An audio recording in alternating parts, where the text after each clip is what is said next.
Thanks very much. Right against that. Good morning, everybody. I'd like to call the meeting to order and open the meeting of Human Resources, Admin and Public Relations. It is 9:04 and the land acknowledgement is the first on the list here. And we acknowledge that we are gathered on the unceded traditional territory of the Algonquin and Anishinaabe people, specifically the Mataraskarini, which are people of the Madawaska River. We further acknowledge that the Algonquin people have been stewards of this land since time immemorial, and we strive to treat the land along with the flora and fauna that it supports, the people, their customs and traditions with honour and respect. Today, this area is home to people of all walks of life, and we acknowledge the shared opportunities and responsibilities to live, work, and survive within this beautiful territory. Chimigwich, all my relations. Okay, are there any additions or amendments to the agenda? None noted. Can I have an adoption of the agenda, please? I'll move. Thank you, Councillor Kunek. I'll second it. Thank you, Councillor Franks. And before we go any further, is there anyone wishes to disclose pecuniary interest? None noted. Okay, section 6 on our agenda is our presentation. Welcome, Forbes, again, over to you.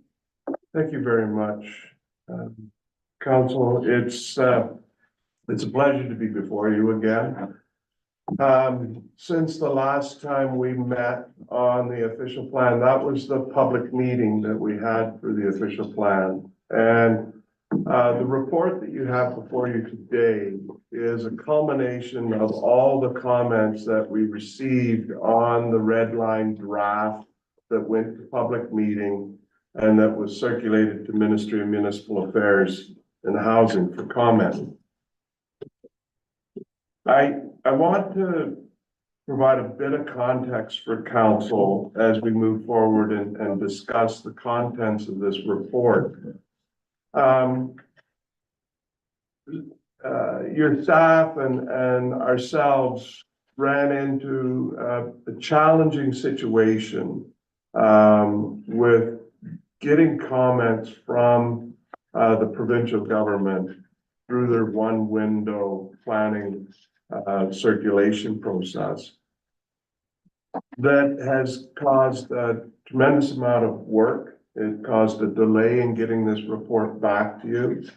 And it's caused the structure of this report to be more suggesting changes that are more than tweaking.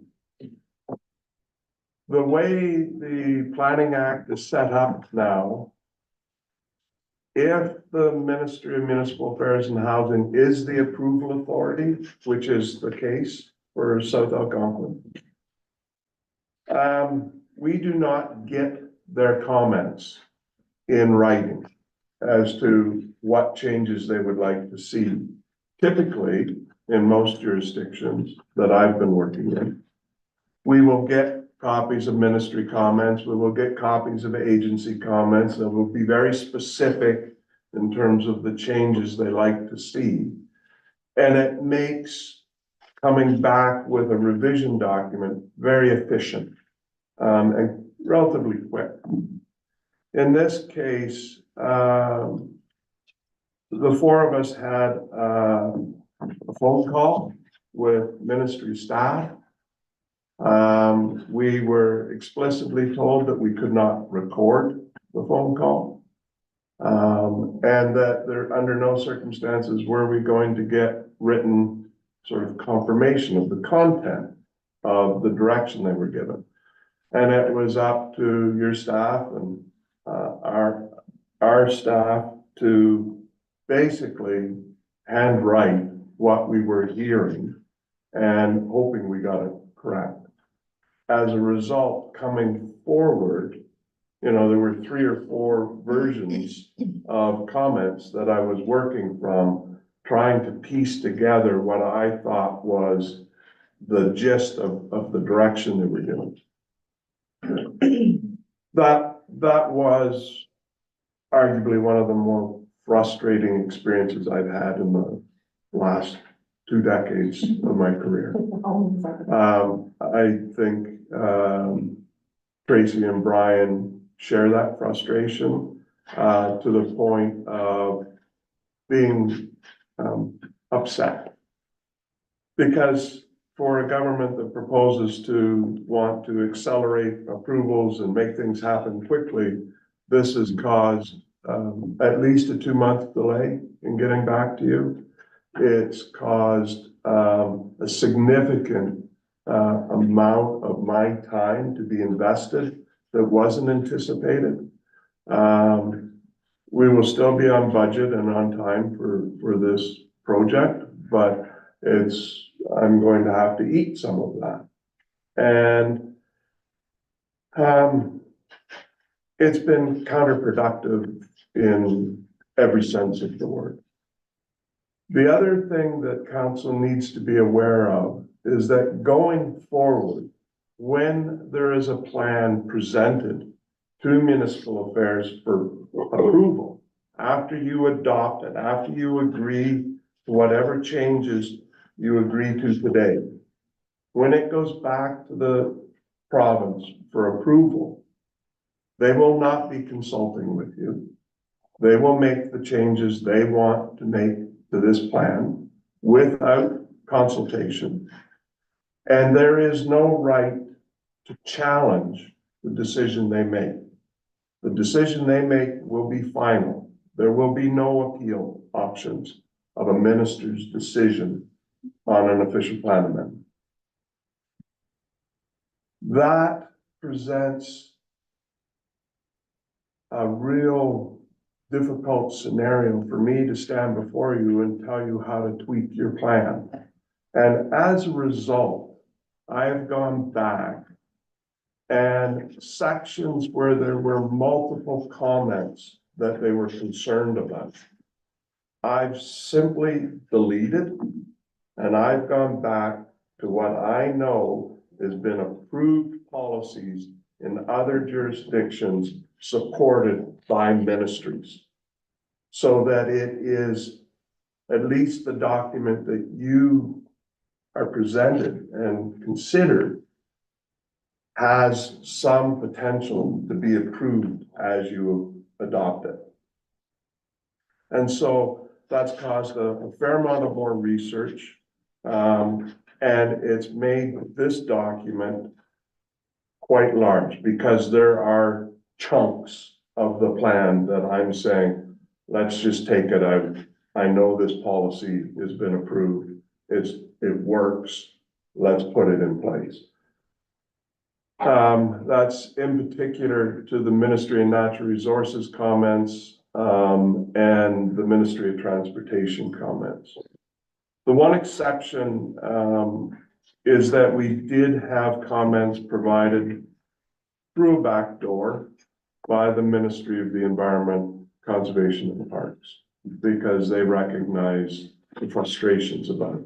They also recognize how council's public meeting draft was a significant improvement, and said so in their comments and verbally over the phone to me, and that they wanted to make sure that their comments were seen as constructive and improving things and clarifying things outside of the one-window process. There were also a number of comments that we received from residents and community groups. I think for the most part, there was an effort for those comments to be constructive.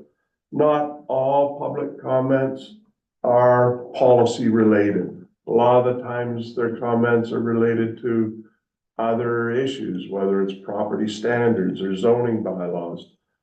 Some of the comments end up being wordsmithing and dealing with semantics, and that they really don't change the content or the intent of the policy. I have picked out of the comments that were provided by the public and community group, a number of points that I think are worthy of council's making the changes.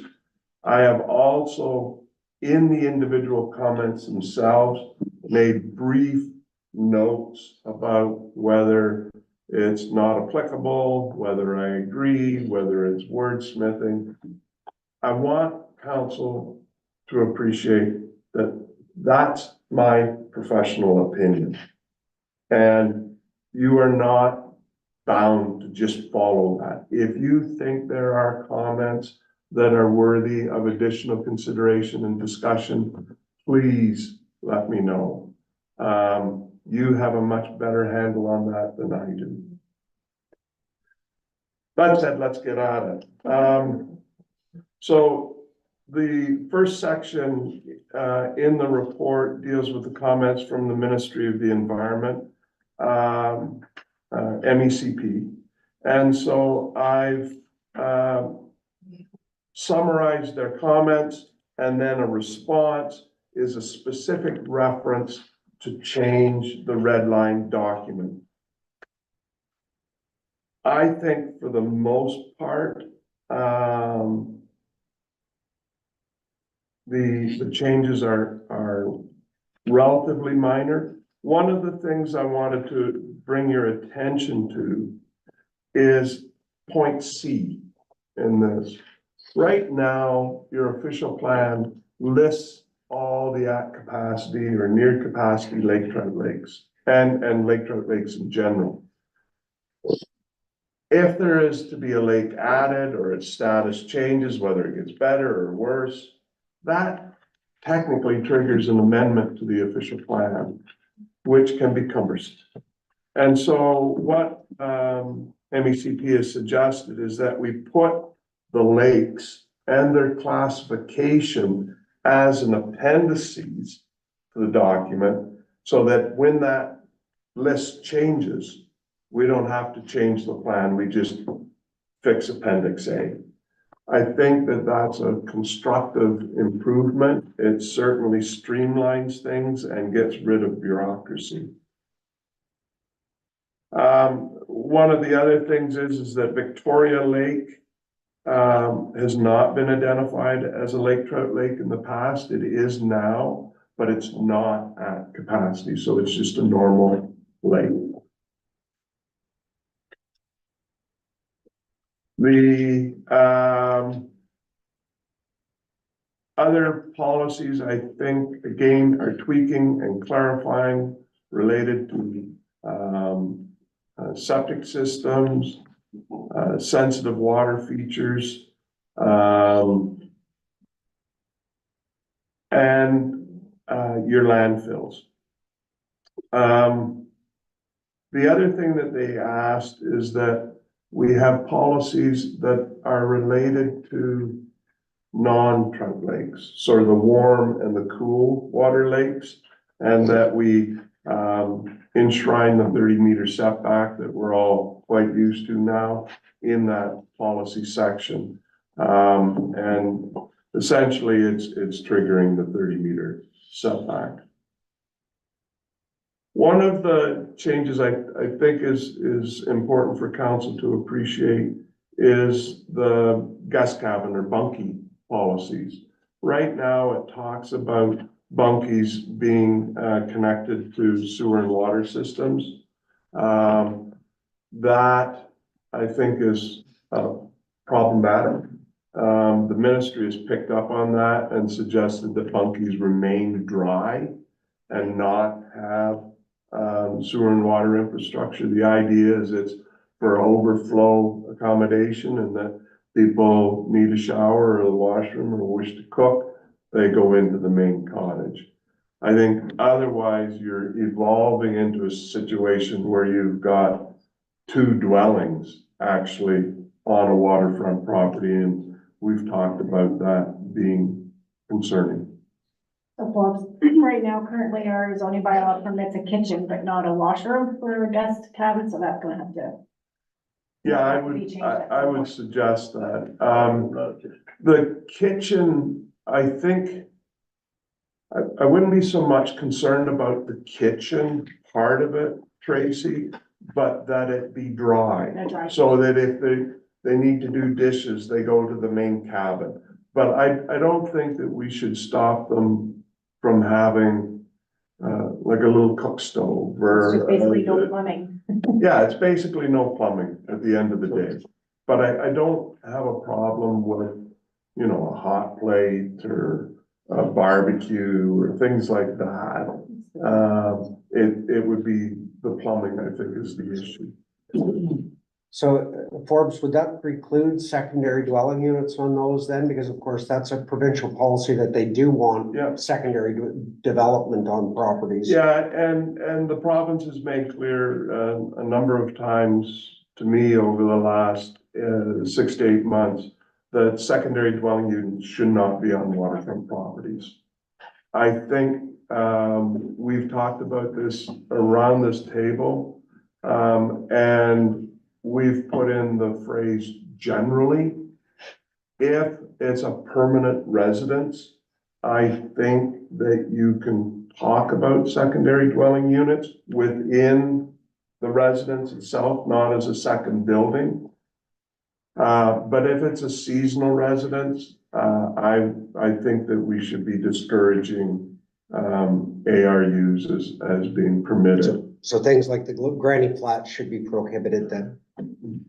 Granny flats are slightly different, and I'm glad you brought that up. Granny flats are an old idea. They're permitted under a temporary use zoning bylaw. There's an agreement registered on title about who's occupying and for how long. And they are not seen as a permanent form of housing. I think a granny flat should still be considered township-wide as an option for people. In some places, a granny flat and an ARU are going to be the same thing, and the ARU is quicker and easier. There's some places that we're going to suggest ARUs aren't appropriate. But maybe then that's when we use the granny flat, if there's a compelling argument to have one. It's through a temporary use, site-specific zoning amendment and agreement. And so there is more control to it. So even though it's old, it has use. And as I've said, it's not necessary to use, but to use if necessary. Right? Are there any comments or suggestions or concerns with the comments from the Ministry of the Environment?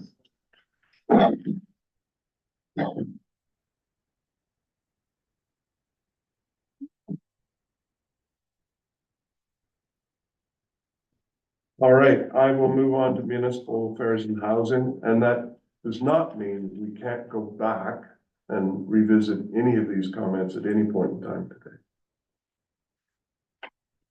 So as I said, these comments are a summation of the comments from the housing branch, from the Ministry of Natural Resources, from the Ministry of Transportation. And there are a number of sort of tweaking, box checking things that they wanted to see.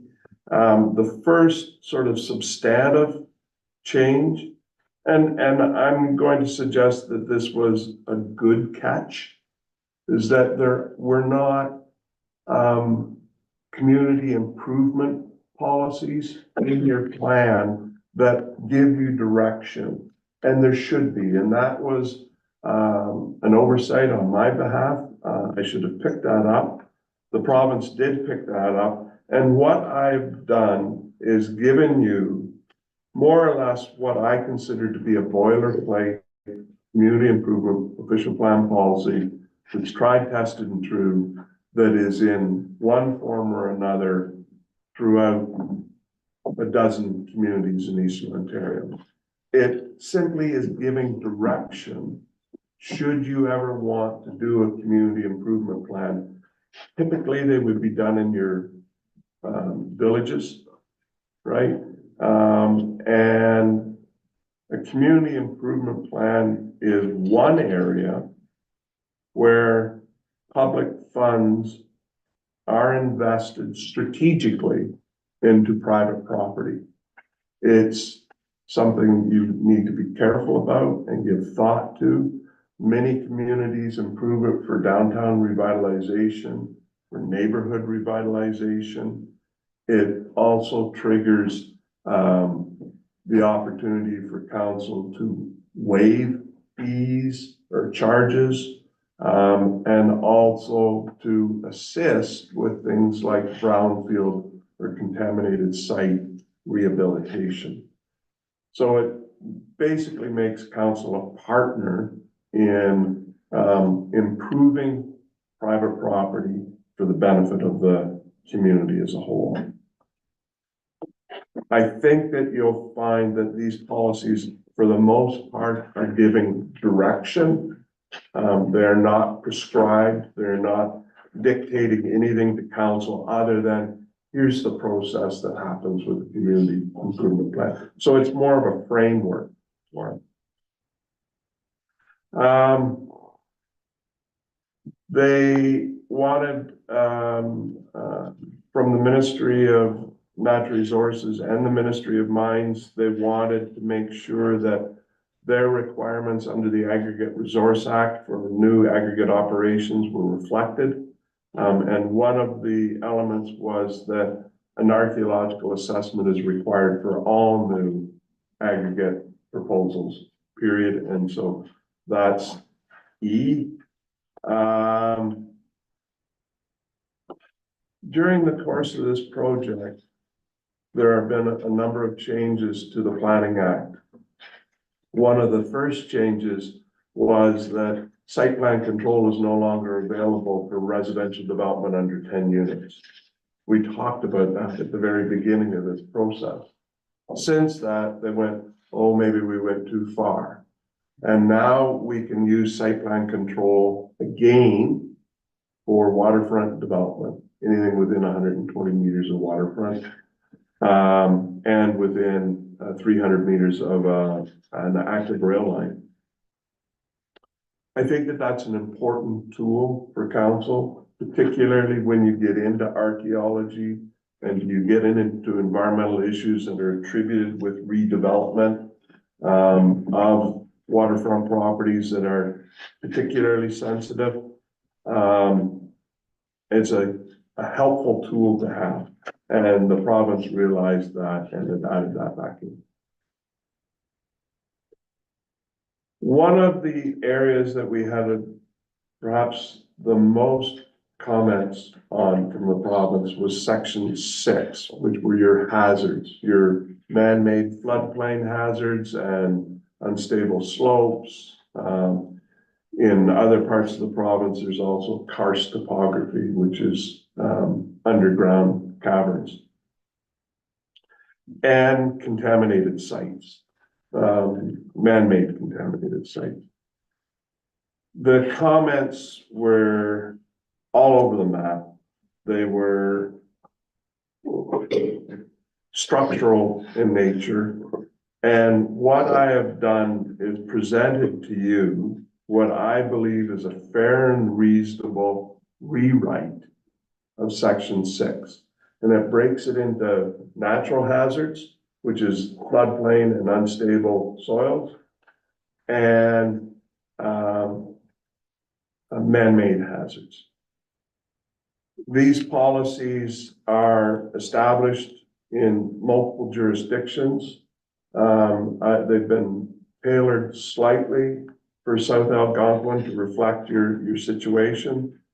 But I think for the most part, they are what the province was looking for, and a policy that I think will be fair and reasonable in your township.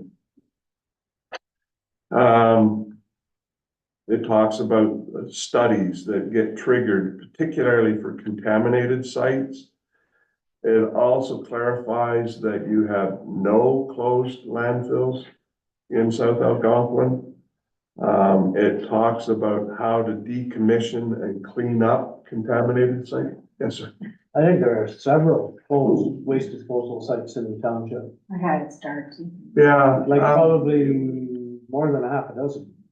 So that's what I thought. Yeah. And so we went through the provincial database and I looped back to the province and they have no closed landfill sites on record. I guess that's good. We must have been mistaken. That's just their way of absolving themselves from responsibility. I think, Counselor, if, we are aware of closed landfills, we should be identifying them and having policies to deal with them. Because they do trigger setbacks. You don't want people building near or on former landfill sites, particularly if we've got groundwater as the source of potable water for people. So if we have that information, I think we should be including it, and I would be happy to have local knowledge give us that information. I will leave that with you and your staff to address, but I think if there is, that would be great. I'm going based on the database that we use. The other thing to keep in mind is that if a landfill site has been closed for greater than 10 years, it has a tendency not to be a concern anymore. And it- Close for more than that. So that might be the reason that they're not showing up on the database. I think the reason they're not showing up is because they were operated by the Ministry of Natural Resources. M&R has that information, because when we asked for permission to use the old landfill site at Mhm. Galen Lake, they said no, because it was an old landfill site. Mhm. And that there'd have to be an amendment to the ECA in order to allow it to do what we wanted to. Use it as a parking lot. Very interesting. Yeah. all we Even want- though it's been shut over 10 years. Uh-huh. Yeah. What would you like me to do about this? Do we put our head in the sand and carry on, or do we Well, maybe we try to could use explore that and identify? information now to go back to M&R and ask to use the landfill site at Galen Lake, because it's Yeah, not technically a landfill site. They're likely all crown land and they're all likely all managed by the MNRF, One so, of them that I'm aware of is on private property. okay. Oh, really? You want me to leave this with you? Yeah, I think we need to, I think we should discuss that and what we wanna do about that. All right, Can I just ask, before we go on to the next section, is there a map, a hazard mapping and areas identified that we have? It does say that shall work with public authorities and utilize to update the hazard mapping. Do we have? there are no hazard mapping. The closest thing we get to floodplain hazard mapping is the OPG ownership along the Madawaska. That, from what I am led to believe, represents the extent of the floodplain.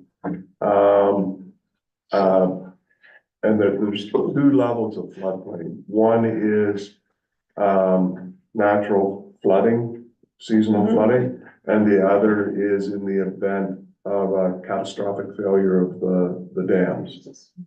And that my understanding is the OPG owns those lands that would be directly impacted.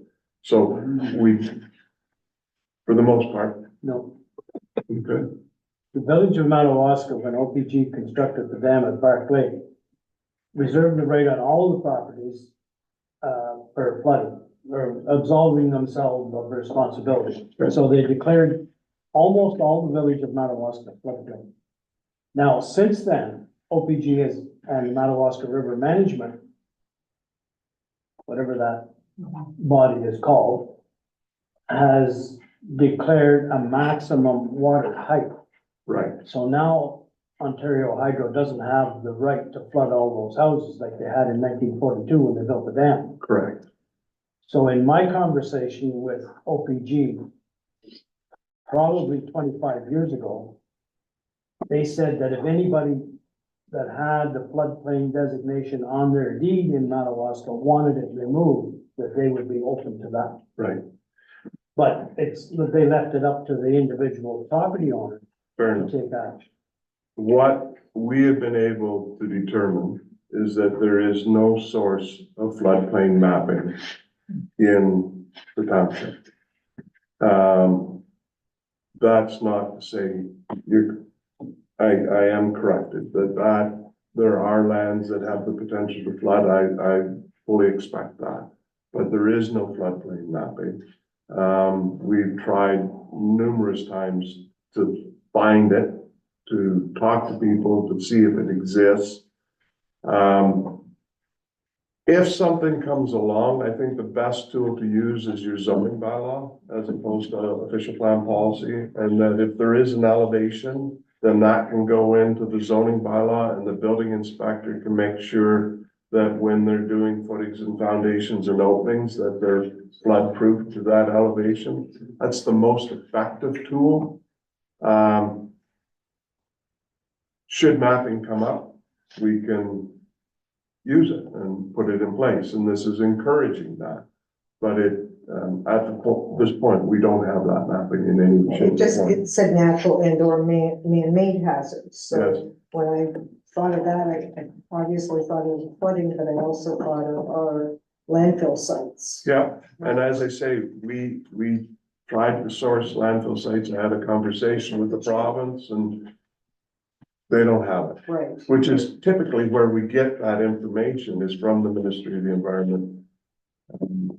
For them. Very strange because there's Ministry of Natural Resources gates on some of those facilities with Ministry of Natural Resources locks on the gates. So maybe the Ministry of Natural Resources needs to talk to the Ministry of the Environment. I don't know.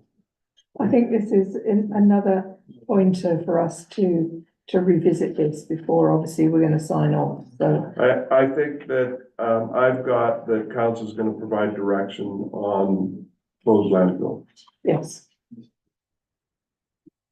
There are abandoned mine sites throughout, the township. Those are identified by the Ministry of Mines. We've got access to that mapping. We've mapped them on your Schedule B. And I think that that's pretty straightforward. There are policies in here on incompatible land uses, which is essentially separating industry from residences. That's a provincial requirement. And then one of the new requirements are wildfire hazards. We have not mapped wildfire hazards up to at this point in time, but we are in the process of gathering that information, having my biologist refine it, because it's pretty crude, and coming up with a map for you to look at, and that would be part of Schedule B.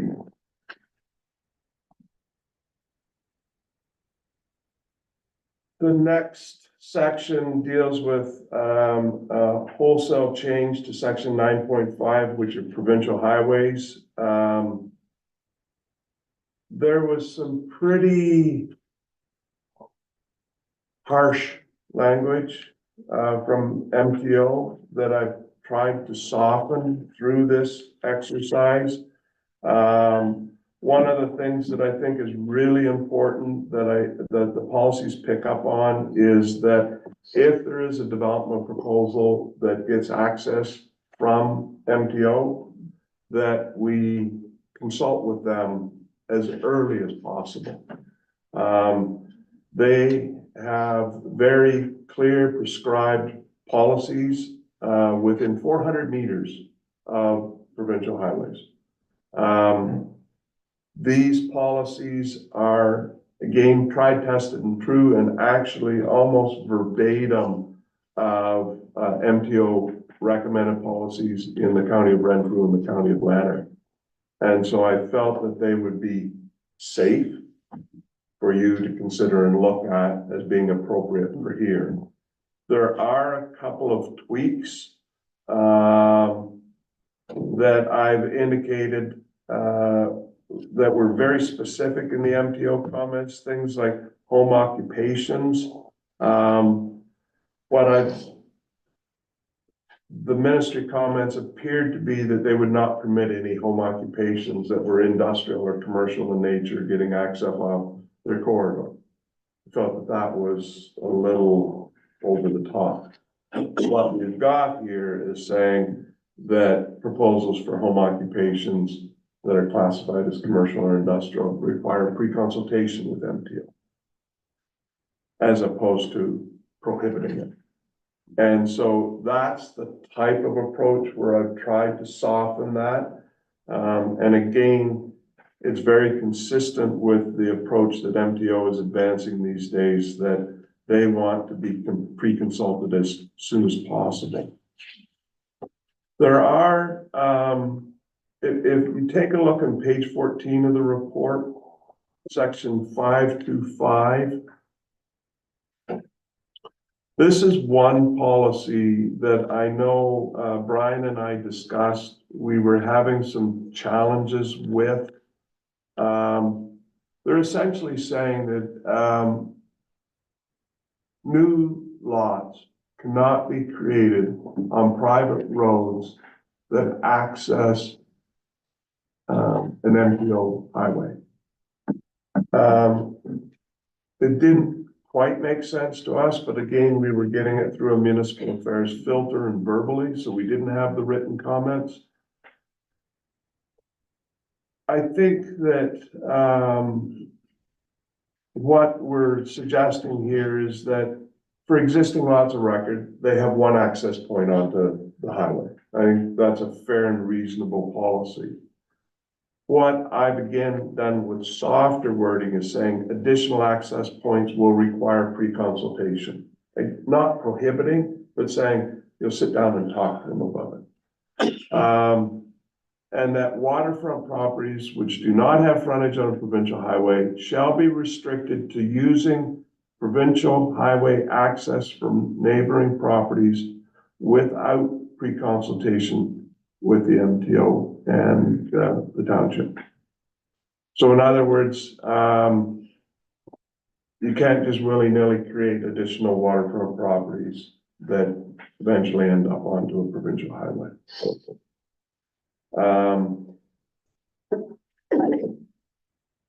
The next section, Ministry of Natural Resources, is about fish habitat. Essentially, what they're saying is that all water is fish habitat in the township, which is not a surprise. And that if they do ever come up with fish habitat mapping, that we would utilize it. There's also statements on provincially significant and unevaluated wetlands. It's recognized that there are a number of wetlands in the township that are unevaluated, but have provincially significant characteristics. And so this is simply indicating that when they do an EIS with an unevaluated wetland, if it shows PSW characteristics, that would be included in their evaluation. One of the softening statements that came from the Ministry of Citizenship and Culture in terms of heritage resources changed it from protect to conserve, which is slightly softer language. They also wanted. Excuse me a minute, Forbes. Our mayor has her hand up. She has a question, and I missed it. Thank you. So, Oh, no, absolutely. Mayor LaValle, you have a question of Forbes, yes? Thank you, Okay. Councillor Collins. I didn't know whether we're doing questions as we go or you're waiting till the end. I can wait till the end if you want. As we go, so go ahead with your question, Okay, my please. question to Forbes is on the wetlands. I was trying to, as you did with the ministry, write down what you were saying about the comments on wetlands. Can you just repeat that, please? Yes, so there are two types of wetlands in the province right now, and that are represented within South Algonquin as well. One is provincially significant wetlands, where the province has gone in and documented the characteristics of the wetlands and established a 120-meter buffer around those wetlands. Any development within 120 meters of a PSW triggers the need for an environmental impact study.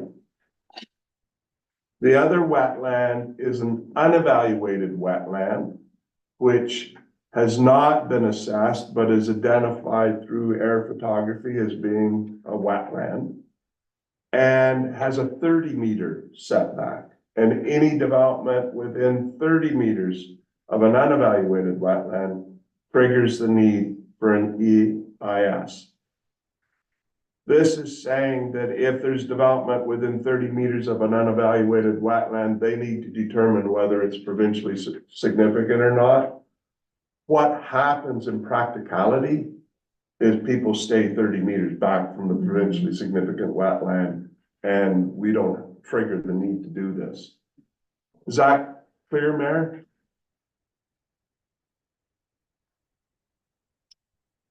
Did that answer your question, Mayor LaValle? Yes, it did. I guess my secondary question is, and I don't have the maps in front of me, which areas have we been designated, the unevaluated or the other one? You have both. Okay. The majority are. Okay, thank you. I'll find them on the map. Much appreciated. The majority are unevaluated. Barb, I think when we say development, it was a question of mine until I went in my head, I'm thinking development means building permits, all that kind of stuff. So when we're talking about development within the official plan, it's not necessarily, not always. I get, well, this would be the case with development would mean everything, but sometimes it just means through a consent process or a planning application, not necessarily a building permit application. Of course, at this point, that would put them back 30 meters. I'm thinking more about the archaeological Correct. part of it. And that's a very good point for council to appreciate. Thank you. And that's why I wanted to bring it up. Development, there are two sort of definitions of development. One is a severance, zoning amendment, a minor variance, plan of subdivision, a planning application that then triggers these official plan policies to kick in.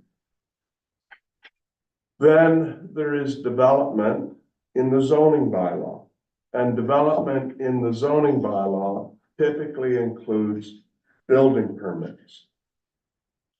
When you come to something like archaeological assessments, we keep development as official plan policy, planning act, very clearly defined for archaeology.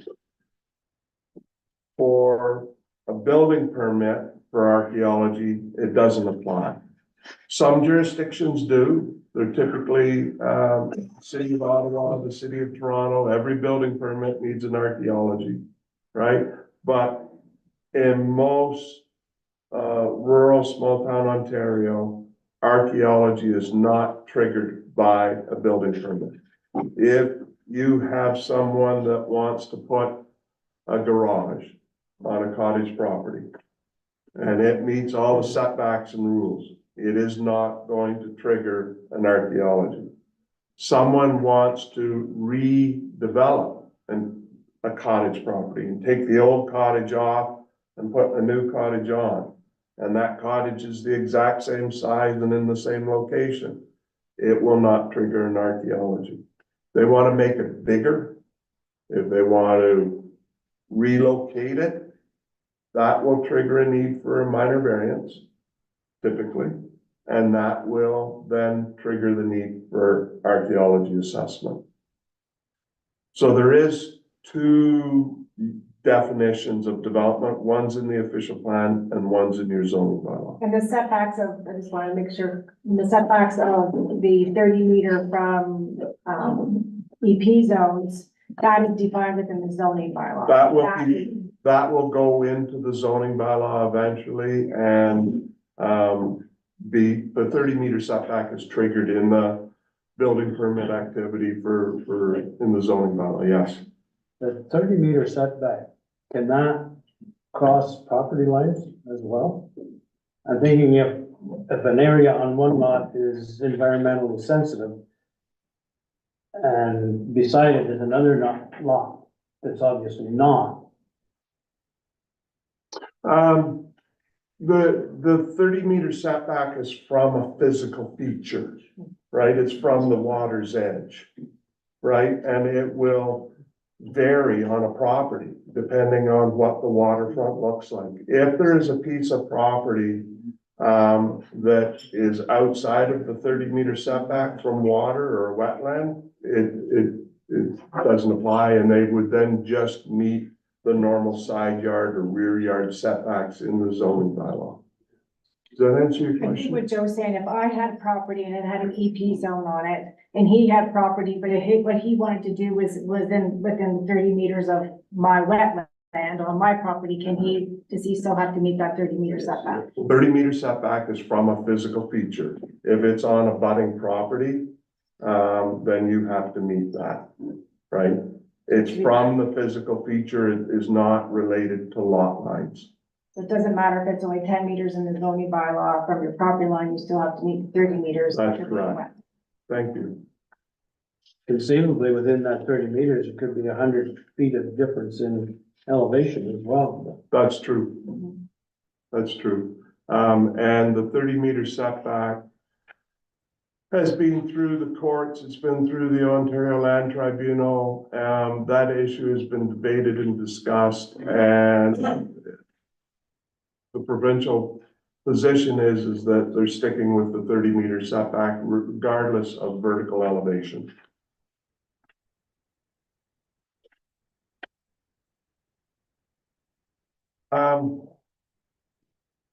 The built heritage, you have some, though I don't believe you have any designated heritage properties.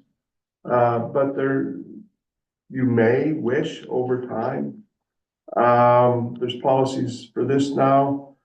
There's certainly clear policies on archaeology. This is very scripted from tried, tested, and true policies.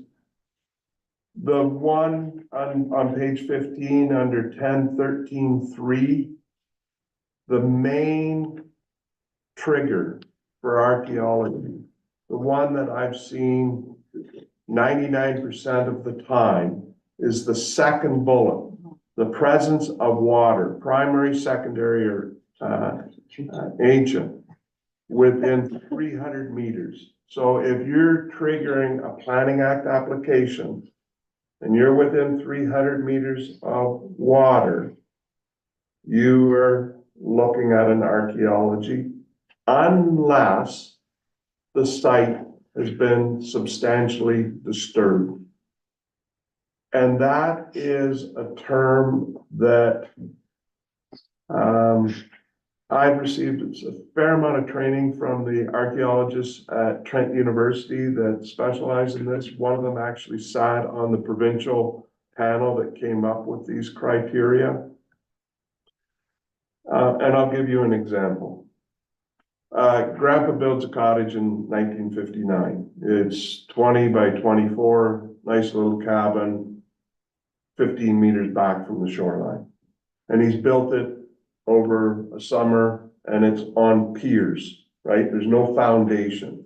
There's 6 piers that this cottage is sitting on.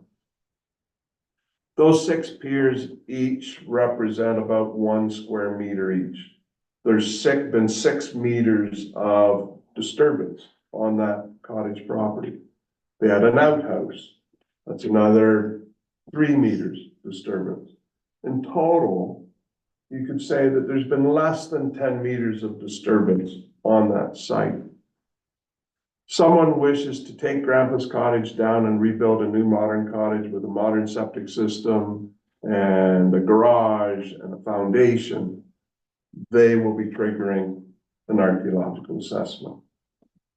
If, however, mom and dad built a cottage in the 70s that had a foundation and you want to put an addition onto it, and the cottage had a septic system and it had a garage and it had a laneway and it had hydro poles, typically, we're looking at that site as being substantially disturbed, and there wouldn't be a need for archaeology.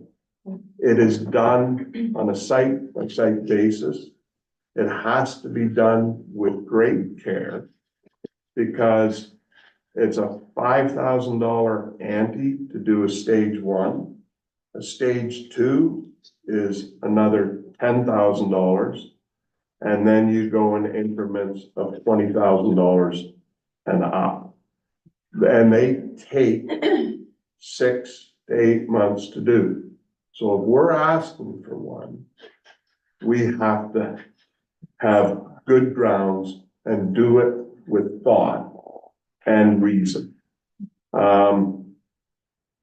That's sort of the subtext of that's a separate guideline altogether. But it is something that is coming forward in a lot of rural planning jurisdictions. Municipalities are being challenged on it. And what I can say is that from a land use planning standpoint, this is one area where we have the ability to participate in truth and reconciliation and respect those that came before us. In another context, I can tell you anecdotally that the more we're asking for them, the more we're finding deposits of pre-colonial occupational land. It's exclusively water. It's not going to be easy. It's causes delay and expense, but I think that it's the right thing to do in this day and age of truth and reconciliation. I have a question with regards to the water source. Primary and secondary, I pretty much understand, but how would we know about an ancient water source? That's a good point. Typically it's relating, I've used ancient water sources in one situation only. And I think that the Madawaska River would represent an ancient water source. I've used it where there's been man-made flooding and dams that have, and the example I'm going to use is in Lanark Highlands, and it's a place called Clayton Lake. Historically, Clayton Lake was a river, right? And you can actually, in the air photographs, see the historic river. Then there was a dam put in place in 1890 that flooded a lake that's 2.5 meters deep. And then in the middle of this lake is the river. That river is the ancient water source. And I apply the 300-meter setback from that original river that predated for occupancy, pre-colonial contact or use of land. That's where that applies. I would think that the similar approach would apply to the Madawaska River where there is the flood. You would go back to the original water river source, the original boundary of that river, and do your 300 meters setback from that. That's what I've considered it to be. There's also a situation, I know in southwestern Ontario, the Holland Marsh, which is a drained area. It's being treated as an ancient source of water, but doesn't exist anymore, right? So it's not basically any sort of valley in your property that could have been a creek. no, I would think it would only be where there's evidence of flooding or drainage that's happened in sort of post 1850 type of thing. Okay, thank you. So I think that the one situation would be your Madawaska River here. I think you could use that tool. Yeah, Larry was all river, was it not until they put the dam up? yeah, that would be another example. And so that you would make effort to do the measurement from that original river source. Yeah, exactly. Well, it's Again, designated on maps if there was a shoreline allowance. Because the shoreline allowance is on the ancient rivers, it's usually, in some cases, yes, definitely, the one on the Madawaska is. yeah.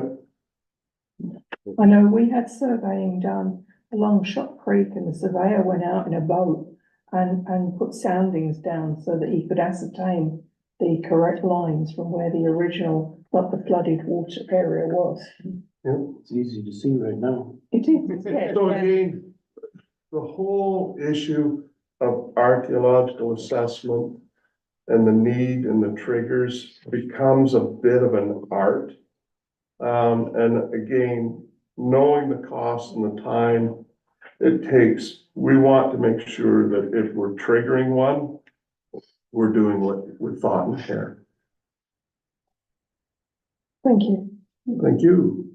The next section is a pretty straightforward cut and paste for complete applications and pre-consultation.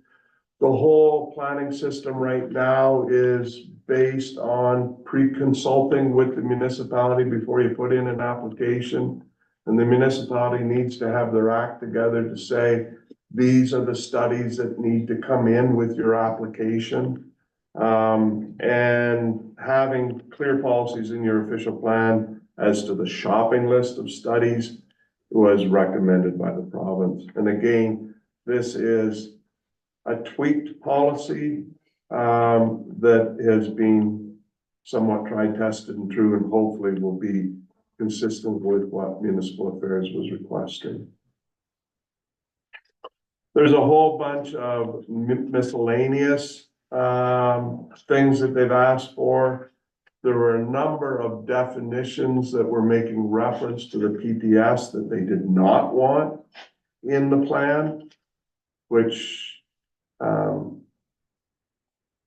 didn't make any sense to me, but again, the definitions I've provided, I think there's a half a dozen in there, have stayed exactly as they are in the red line draft, except for reference to the province has been removed.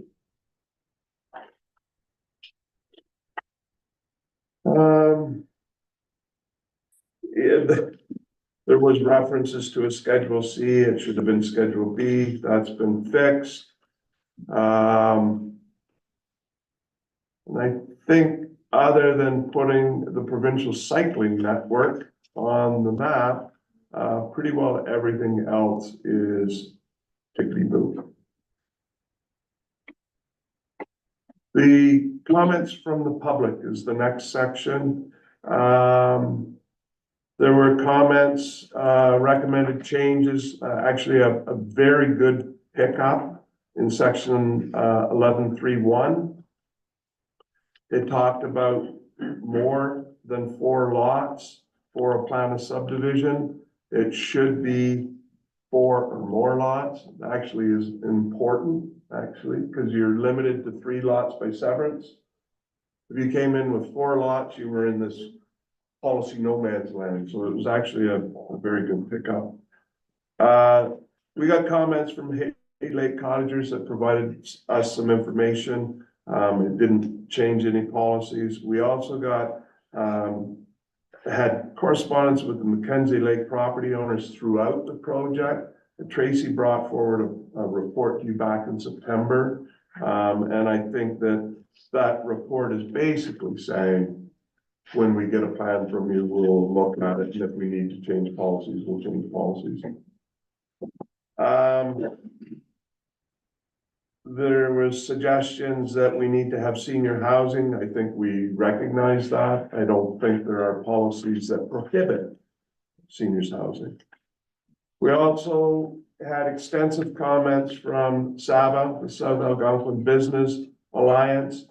I've made a number of suggestions based on their comments for your consideration. One of the ones that I think we need council's direction on, and it came up through their comments.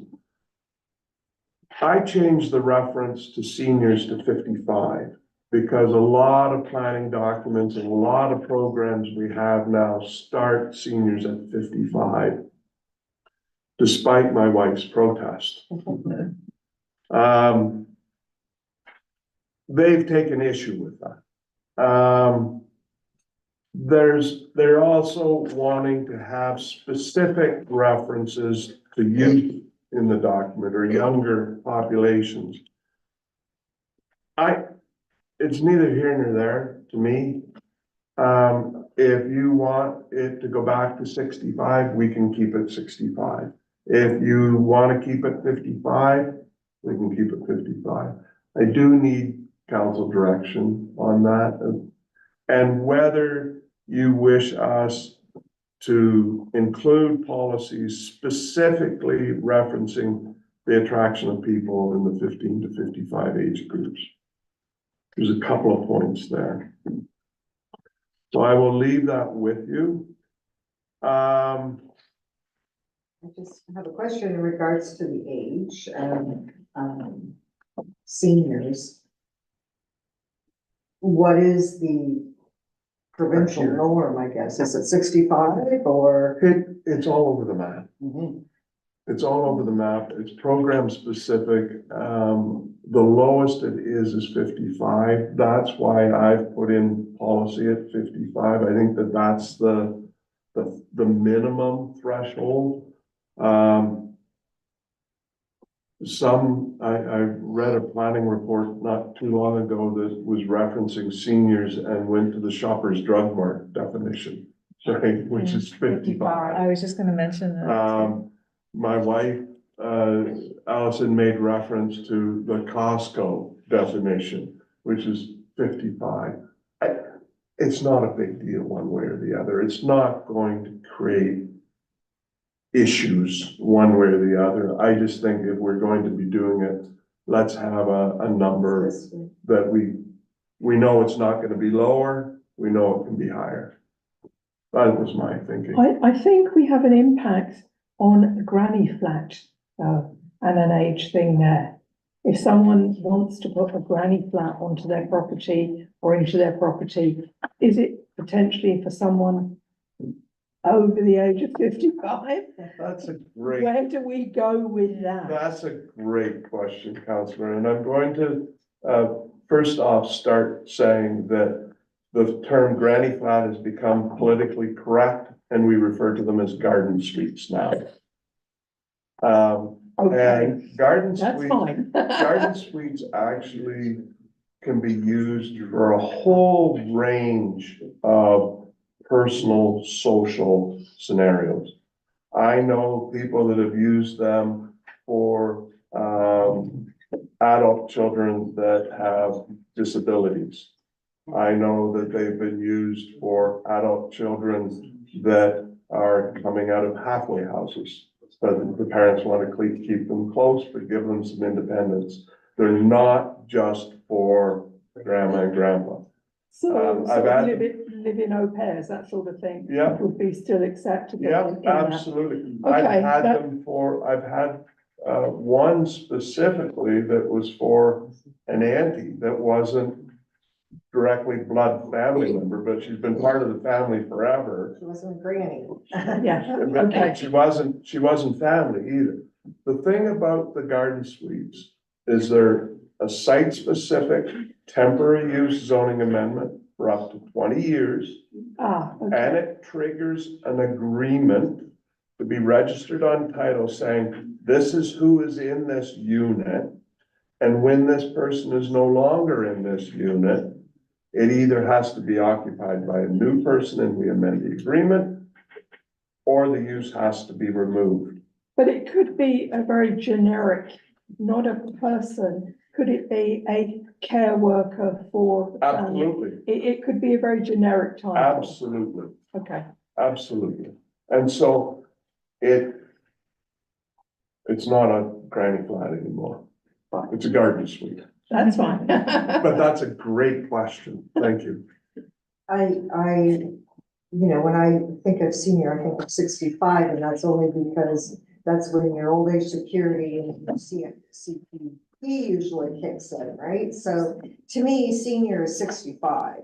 It's not, the perks are, they're at 55 for, Shoppers Drug Mart. CPP can be claimed from Yes, at 60 60, though. yes. Anyway, I don't think we should spend a lot of time on No. it. I don't think it has a big It's bearing. another item for us to discuss before we get back. Does anybody else have any other questions for, you've spent a lot of time with this and the province is not helping us, it seems. I think we need a little bit more clarification with regards to certain issues, certain points. We don't have to pass this immediately. It doesn't matter if it's this month, next month, or even next year. I think we need to get it right. Before it goes before the province, because as you quite rightly said, they're not going to allow us to change it once they've rubber stamped it. Mr. Martin, do you have any other comment there that you would like in the forum today? I mean, there are certainly some sections in letting Forbes get through it. There's certainly some sections in there that are of concern to the municipality for future development. 80% of our land mass is crown land. That leaves us 20% to develop. And there are portions of that 20% that are going to become either cost prohibitive to develop or not develop, being able to be developed at all. So this plan certainly makes a very substantial change to the growth and development of our community, specifically because of provincial guidance and direction. I think that at some point we do need to go back and review this at a staff level, have conversations possibly, and send out a letter to the minister, send a letter to our MPP and say, look, we understand that you may not be doing this, but we think it's highly inappropriate to not have written comment so that we can interpret those comments ourselves, because we all know the campfire story occurs when one person receives information, compiles it, goes to another 4 people for further compiling. You may or may not have everything, and there may be places where maybe there is potential for pushback, and maybe they won't allow us, but at least I think there should be the opportunity to try and push back and see where that takes us, whether they say absolutely no, or maybe they'll meet us somewhere in the middle, because certainly the less property we have to develop, the less potential we have for additional assessment base, which certainly affects the growth of our community over the long run.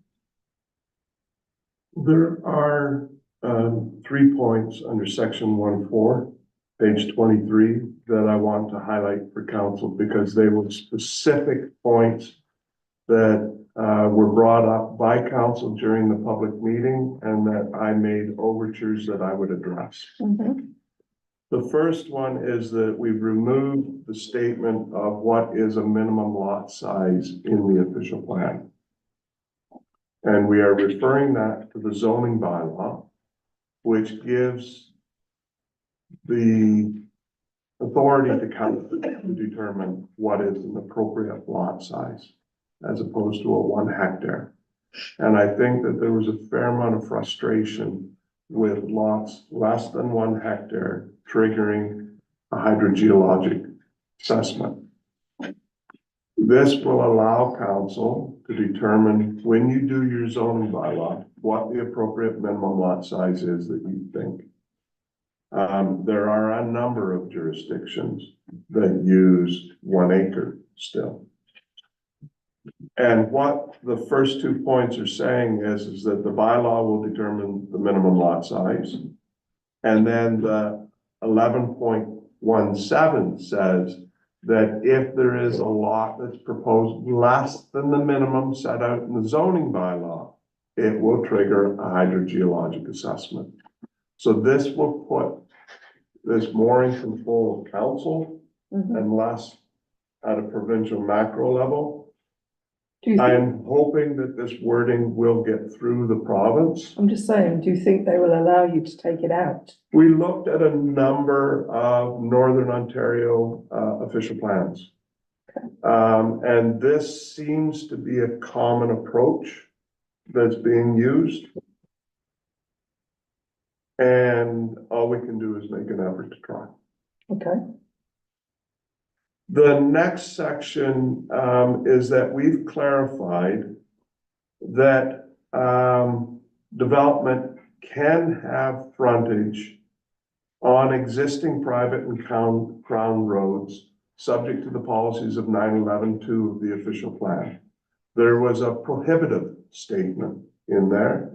We have now simply indicated that there's criteria that you have to follow should you want to develop on a private road or a crown road. And that is that they have the ability to support emergency access. vehicles. and deeded access. Deeded access. Across properties, yeah, okay. And then the final one is an acknowledgement, early in the document, after the, land acknowledgement statement that we have, that, there may be a need to go back and look at the official plan after there's been a land claim settlement and to work with, the new community partners in terms of growth and development. So they'll go. Who knows when that's going to happen? Hopefully sooner rather than later. You'll Yes. notice, Counselor, I didn't put a timeline. Okay, thank you very, very much. Okay, so staff have various points that need to be relooked at, and council, I think, are giving authority to staff to go back to the province and try and get written clarification on some of this issue before we go ahead and approve this plan. Is that what I'm understanding from council? Is that what we want to do? Anybody have any other comment regarding that? Well, the ministry that. Mayor Lavalley? Go ahead, please. Yes, I agree that we need to take a real another look at this. I want to echo that. I think that we're not the only township that's probably had this problem where everything's kind of got to be written in secret or code or whatever the government is asking. I think that's a major problem. When the government comes out and talks about transparency and being upfront, this is not being upfront, and I find that very discouraging. So I think that we should send a letter to the government and to our MPP based on what Brian had said, but that outlining that, I'm sure this is not the only township this is happening to. This must be province-wide, that you can only write their comments or print them or whatever.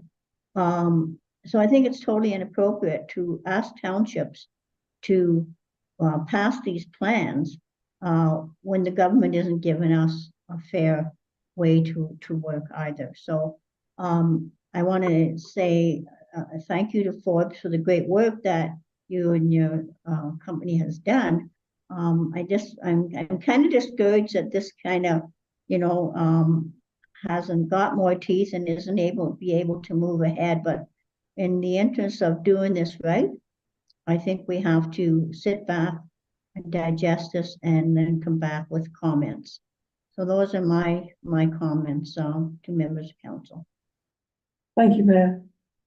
Are we all in agreement with that? I just Councillor assumed Kuyak, that's yes? what we were doing today, was going through it all and making our comments, and then you take it back, but It's not just for Forbes to take back. I think it's for our staff to make clarification requests as well.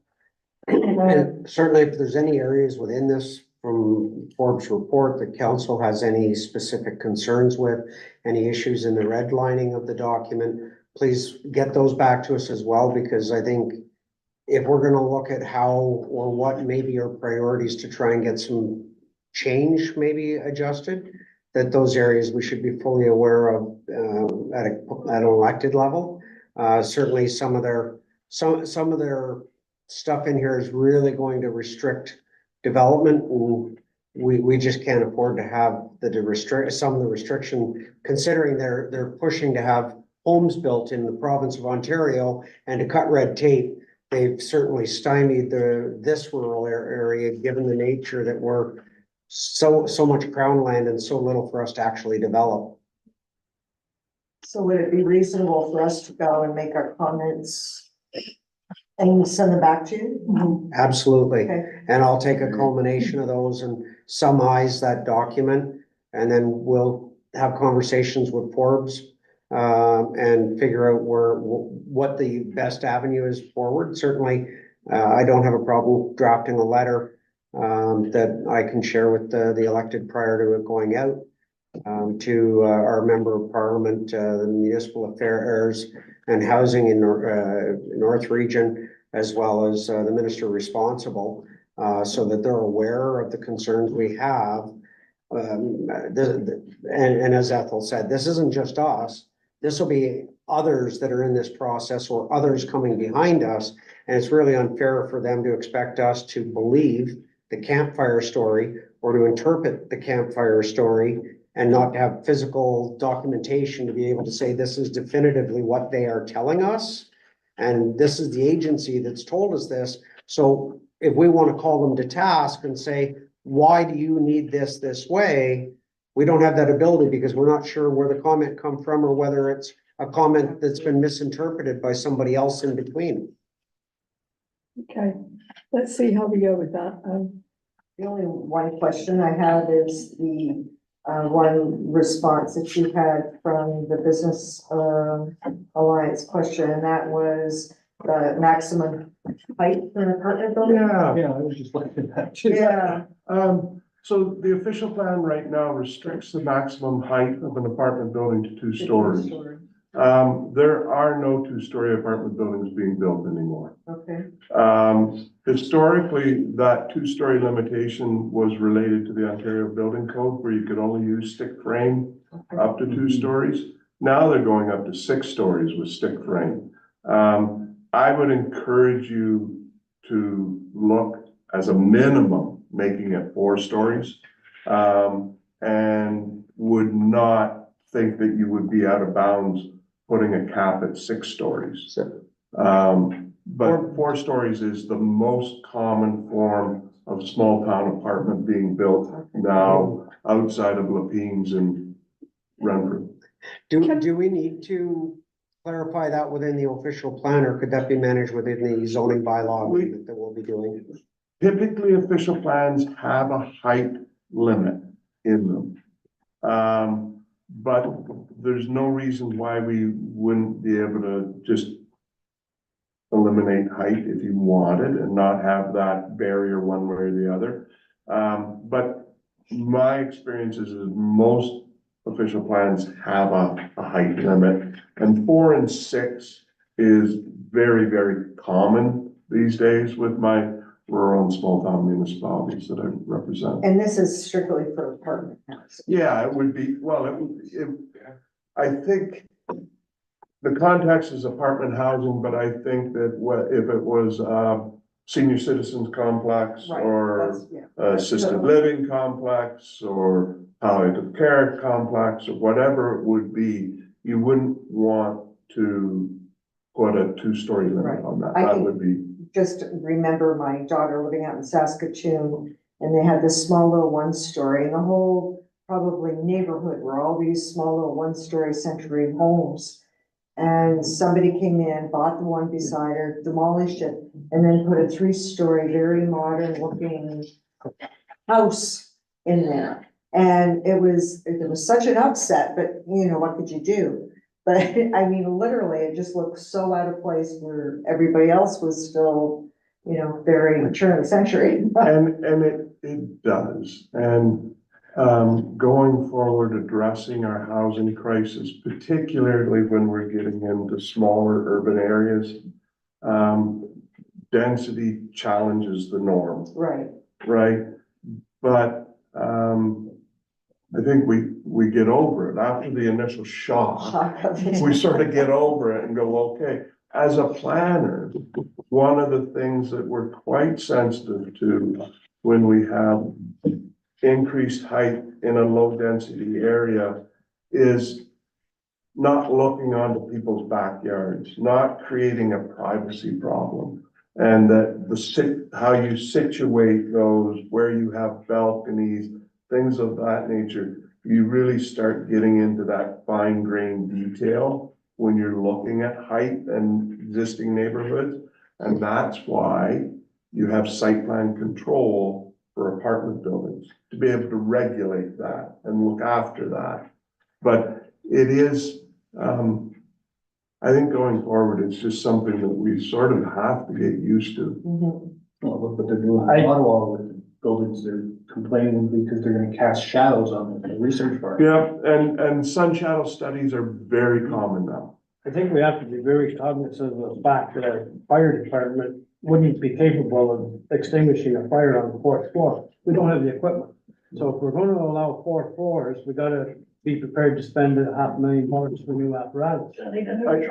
I would suggest, Counselor, that that's a very, very common concern. And what happens now, most municipalities don't have a ladder truck. And even when they do have ladder trucks, they're not designed for more than 3 stories.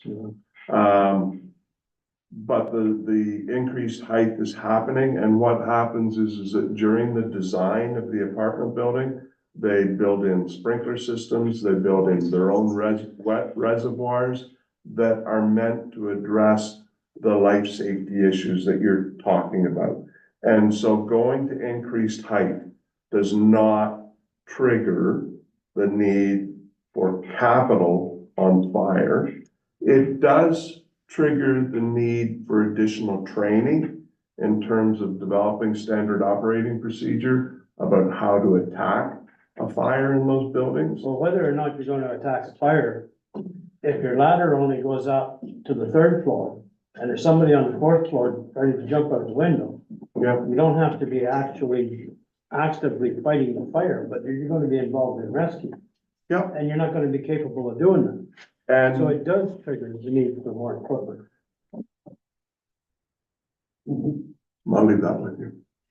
Pardon my ignorance here, 4 or 3-story buildings, is that ground being number 1? I get confused. Well, and In the the UK is very, very different. In the UK, First story is the second story, right? In the UK. it's ground 1, 2, 3, Exactly, exactly, but you're talking 3 stories being 1, 2, 3, correct. which is a traditional townhouse, isn't it? It's a traditional townhouse, it's a traditional Victorian red brick house. Yes, okay, Right. thank you. It also typically was the height, the peak of a church, Yes, right? The big stone churches typically were getting very close to 3-story. But you measure height differently for different types of roofs, but, that's why 4-story has become common. It's norm in small towns and hamlets and villages for a 3-story house, church, right? The town halls, were typically 3 stories. We're just adding one more on top of that, and it's not way out of. I think it's skyscrapers, only 4-story high. Town of Perth has one that's 10 stories and it sticks out like a thumb, but it also provides 120 affordable rental units. okay, thank you very much, Paul, we appreciate your work. Thank you. Right. It's always a pleasure. Okay, we need to move on, unfinished business. Is there any unfinished business? Because I'm gonna call just a couple of minutes break if anybody needs a washroom or what have you. We'll just go on pause for a couple of minutes if there's no unfinished business. Pause, a pause for less than 5, say 2-3 minutes, please.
You're live.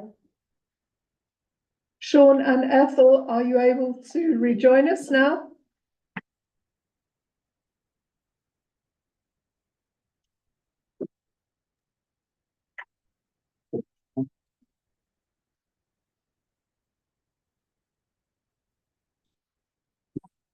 Mela Valley, are you able to rejoin?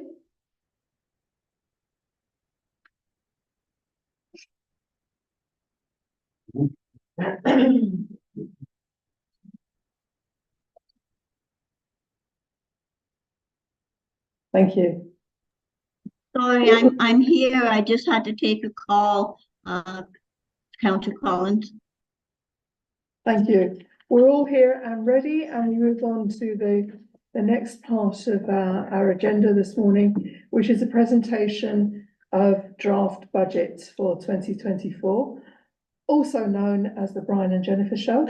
Over to you guys, please. Thank you. I'm gonna take one moment and I'm not gonna call this a draft budget.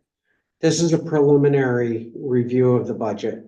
And the reason we're doing this is last year, when we came to council with the budget, one of the comments the staff committed to was that we would bring you the wish list and allow you to see the wish list that you didn't see last year, to allow you to give us some guidance and direction as it relates to what projects you felt were priorities to be maintained within the budget.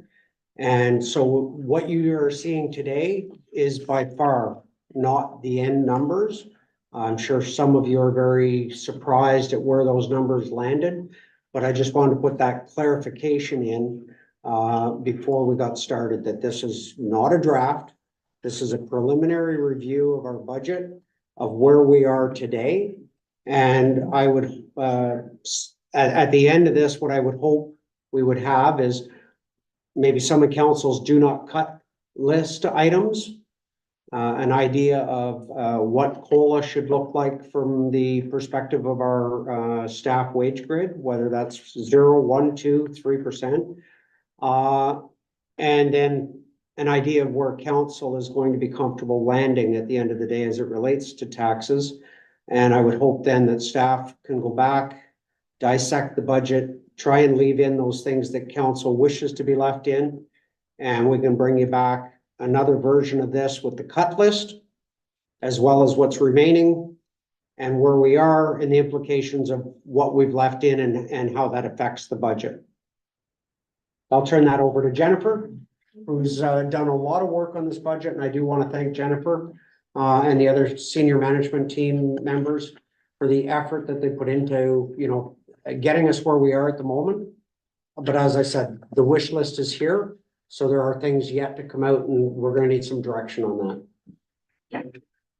Okay, so we'll dive right into our first slide, which is the objective. And that the objective of the municipal budget process is to determine how much money the municipality will bring in and how much it will spend in a year. It determines the level of service provided to South Algonquin residents and guides decisions on spending. So this presentation will detail both the operating and the capital revenue and expenditure forecasts, as well as provide a summary of the anticipated changes, tax rate information, and available funding for the 2024 budget. And next slide. So we'll start off and detail the municipality's non-tax revenue.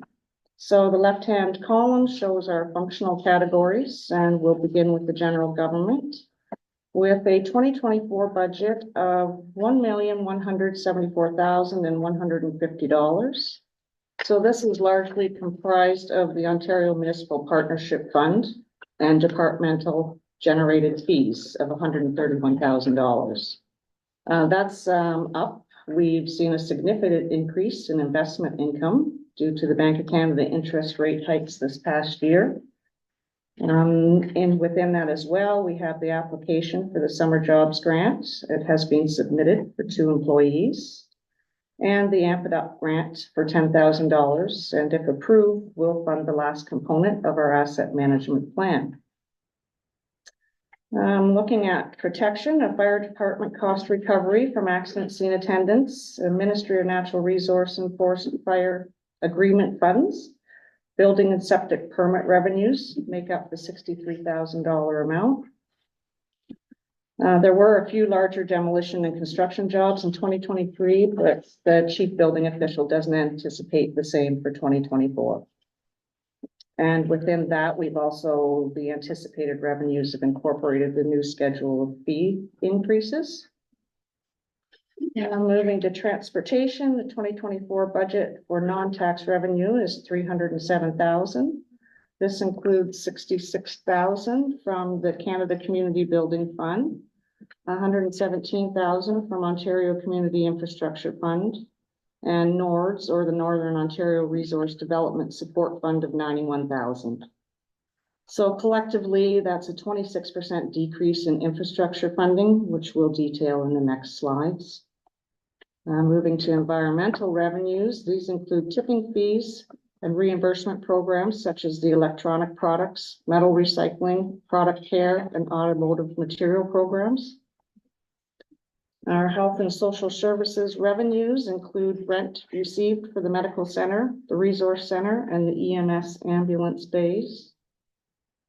Our recreation non-tax revenue include the Canada Day grant, the library operating grant, and recreation fundraising. And lastly, our planning revenues, which are comprised of planning application fees and shoreline road allowance sales. And next slide. So this slide reviews our partnership funds with the province and the federal levels of government.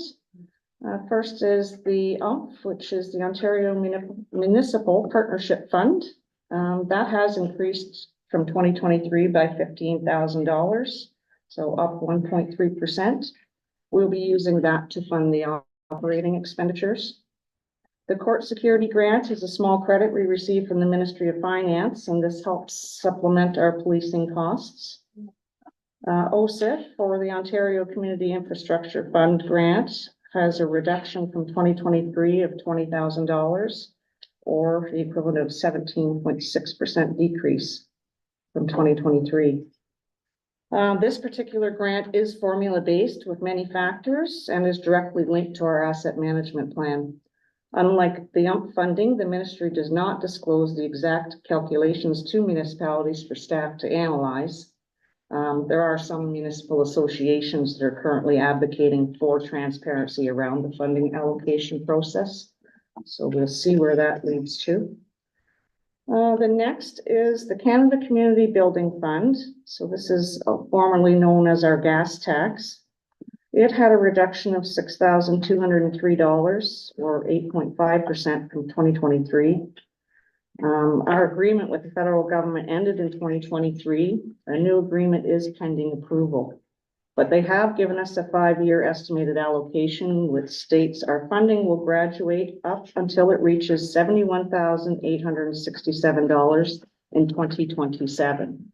But that's still below our 2023 allocation. So this funding is also based, formula-based, and one of the factors being our population through the census. And that states that it's declined by 3.7%.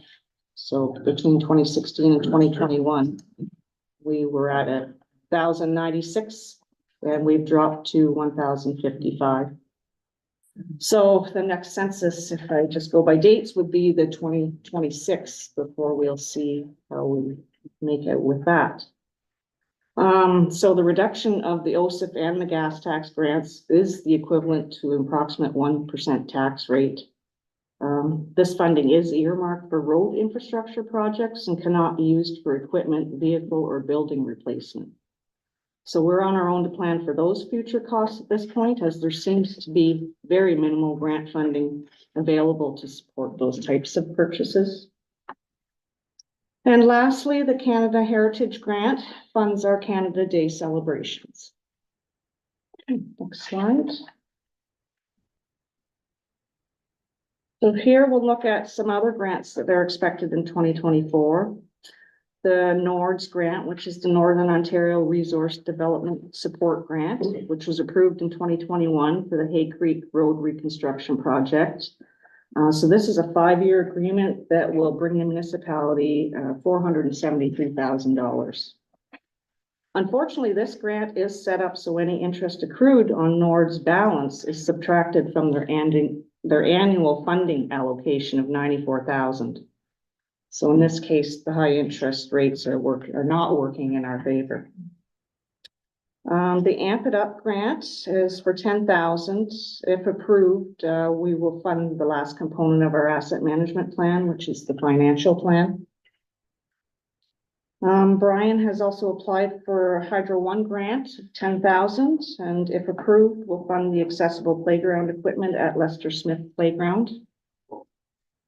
We have our library operating and pay equity grant, which helps fund our library operating expenses. And the Canada Summer Jobs Grant application, which again, we completed and we're awaiting approval, and this would fund 2 works department positions. Next slide.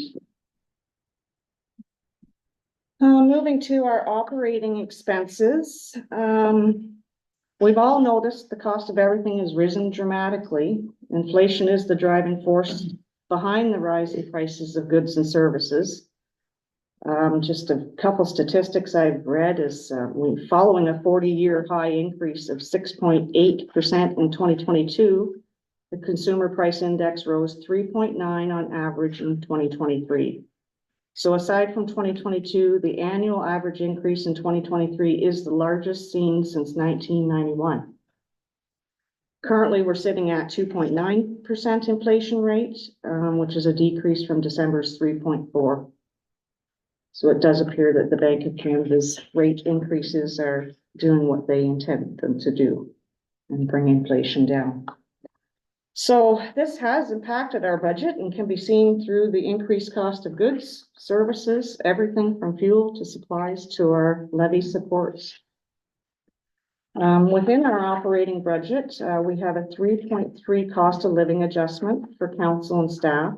So this has been incorporated into the 2024 preliminary budget. The cost of living rate is based on Canada's July 2023 CPI and inflation rate data, with the date guided by the budget and financial controls policy that we have on the table. The financial impact of this increase on 2024 operating budget for council wages would be approximately $5,000, and for staff wages, approximately $54,000. Okay, moving down to insurance. Our insurance premium has increased 11%. That's up from 86,000 in 2023 to 95,500 in 2024. Unfortunately, we're not unique. It's been seen by all municipalities and it's industry-wide. One of the driving factors is Ontario's joint and several liability system, which allows liability costs to be reassigned if a responsible party is unable to pay. So in this case, the costs are assumed by the parties that can afford to pay to ensure those suffering injuries or damages are taken care of. So this makes municipal governments responsible for a much higher proportion of the cost than their responsibility for the incident in some cases. Municipalities in some cases do assume all costs. So to deal with this, municipal governments can pay more, reduce services, or forego service enhancements that would introduce more risk. So AMO and municipal associations have been advocating for a review of the system to Premier Ford's government since 2018. In 2022, AMO and the Ministry of the Attorney General did create a working group. Last update received was that they were still working to find practical solutions to help municipalities. So our insurance premium increase this year is the equivalent to basically a 0.4 tax rate. Moving on to lastly, our travel mileage rates, they have increased from 61 cents a kilometer to 68 cents a kilometer. This is in accordance with our HR policy passed in 2021. The rate is based upon the 2023 CRA travel rates. We don't anticipate this to have a very significant impact on the budget, in around approximately 700 to 1,000. We don't track our kilometers, so just a guesstimate at around 10,000 kilometers is where I'm coming up with that. Okay, so next slide. So the levies that we pay for our services. The levies paid for services provided in 2024 represent approximately 25% of our municipality's operating expenses. We'll see an increase in all areas this year. Policing costs are up $1,858 from 2023, with an annual levy set to $311,000. The Renfrew County District Health Unit levy has increased by $2,789. The District of Nipissing Social Services Administration Board has increased by $17,025. That's a 3% increase from last year. And just a reminder, GSAB does provide all of our community with social services, local EMS services, daycare, and resource center services. Our annual fee to Castle Home for the Aged has just been received and has increased by $258 per year. It's not reflected in the current budget figures. And we see an increase of $590 in the levy requirements for the Municipal Property Association Corporation. Municipal Property Assessment Corporation, or MPAC. So the annual levy for MPAC is $41,260. Next slide.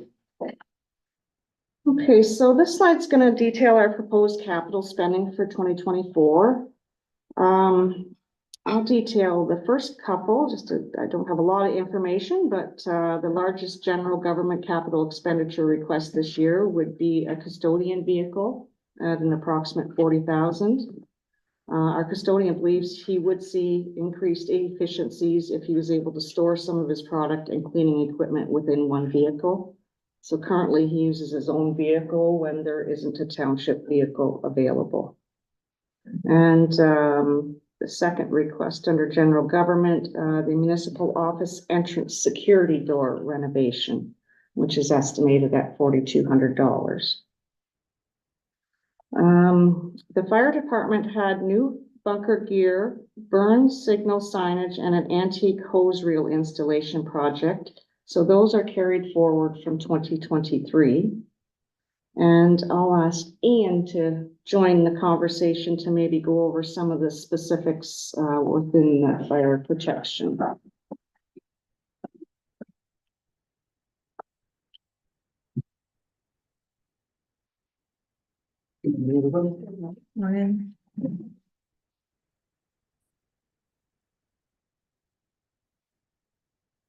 The specifics of the matter are, I mean, the carryover, I think, is quite straightforward.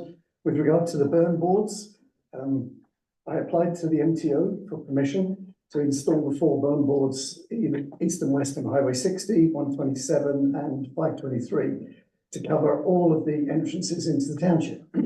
Excuse me. I thought it was an achievable project within the year to get permission from the MTO to put the boards up, to have a company build the boards and put them up. No, I have no idea when the project will ever be completed. I mean, the application is in with the MTO. I have given them the coordinates for the 4 locations that I am suggesting. They have to send someone there to look to make sure, and I get it, that the proposed board won't obscure the view of a junction or a blind bend or anything like that, or I'm guessing they have regulations with regard to how many boards can be in close proximity. So it's not information overload for a driver. I understand that, but to date, to the best of my knowledge, there's a file on the desk in an office that's probably gathering dust, and the plants in the desk are gradually wilting and dying, and one day my prince will come, isn't it? No, but I mean, so that's that project. Bunker gear was not purchased for people, new recruits. They came and they went. I managed to use old bunker gear that's still serviceable to fit the new recruits. And once they've provided at least a sort of year of service and we know they're staying with us, which hopefully is the new batch of recruits, then I'll purchase the new bunker gear for them. So that's a hangover of why I didn't buy the bunker gear from last year. The antique fire handcart project was in an effort to tidy up the front of the Lester Smith building. I've been approached by various people on council and in the township, and particularly Adam, that the current affair of the rockery and the alder trees illegal because, you know, it's an absolute nightmare to try and maintain. It doesn't look nice. You cut down one small tree, three crop up, cut down three, four crop up. The project, we have the old handcart sitting at the back of the fire hall, and I'm willing to dedicate the time myself to sort of rub it all down, repaint it, look smart. We have some surplus old hose that we were about to throw away that will go on it. And it just gave, my idea was that it gave a focal point to the front of the Leicester Smith. It had this old handcart that would look nice. You can have the flagpoles either side. We can have wiring to it so that Christmas, the Christmas trees and all that can go on. So it's a sort of project that brought in many bits of the community together. You know, it smartened up the front of the building. It brought in the flagpoles. It, you know, provided a focal point for Christmas time and not have the hazard of extension cords over the grass or the snow, you know, for people to trip over and the fire hazard and that. Yes. We go there. So, yeah, that was, that I believe was going to be undertaken by the Works Department. Of course, there was then a change in staff and Stephen had his work cut out with all the existing projects. So that's a hangover into this year, if it can be completed. Then what else was there, Jennifer? Sorry. Well, we have a de-icing heat line that kind of precludes the rest of the list, and maybe Stephen would have a little more information on that particular item that you can speak to. If I could just sort of, Yeah. I remember there was one other item on there that we may or may not have got to yet, but it was the painting of the doors at the Whitby Fire Hall. Two of them are in a pretty poor state of repair with the paint peeling off and we're down to sort of grey primer. So you've got a predominantly red door with a lot of grey splodges. The third door is not in such a bad condition, you know. I have a little bit of OCD. I like to see everything look the same. If we only paint two doors, they will look a little different to the third door. But I understand there are budget constraints. Fire detection monitoring is the other. Oh, fire detection monitoring, thank you. Yes. They're up here. Oh, they're up. Oh, yeah, no chance in hell.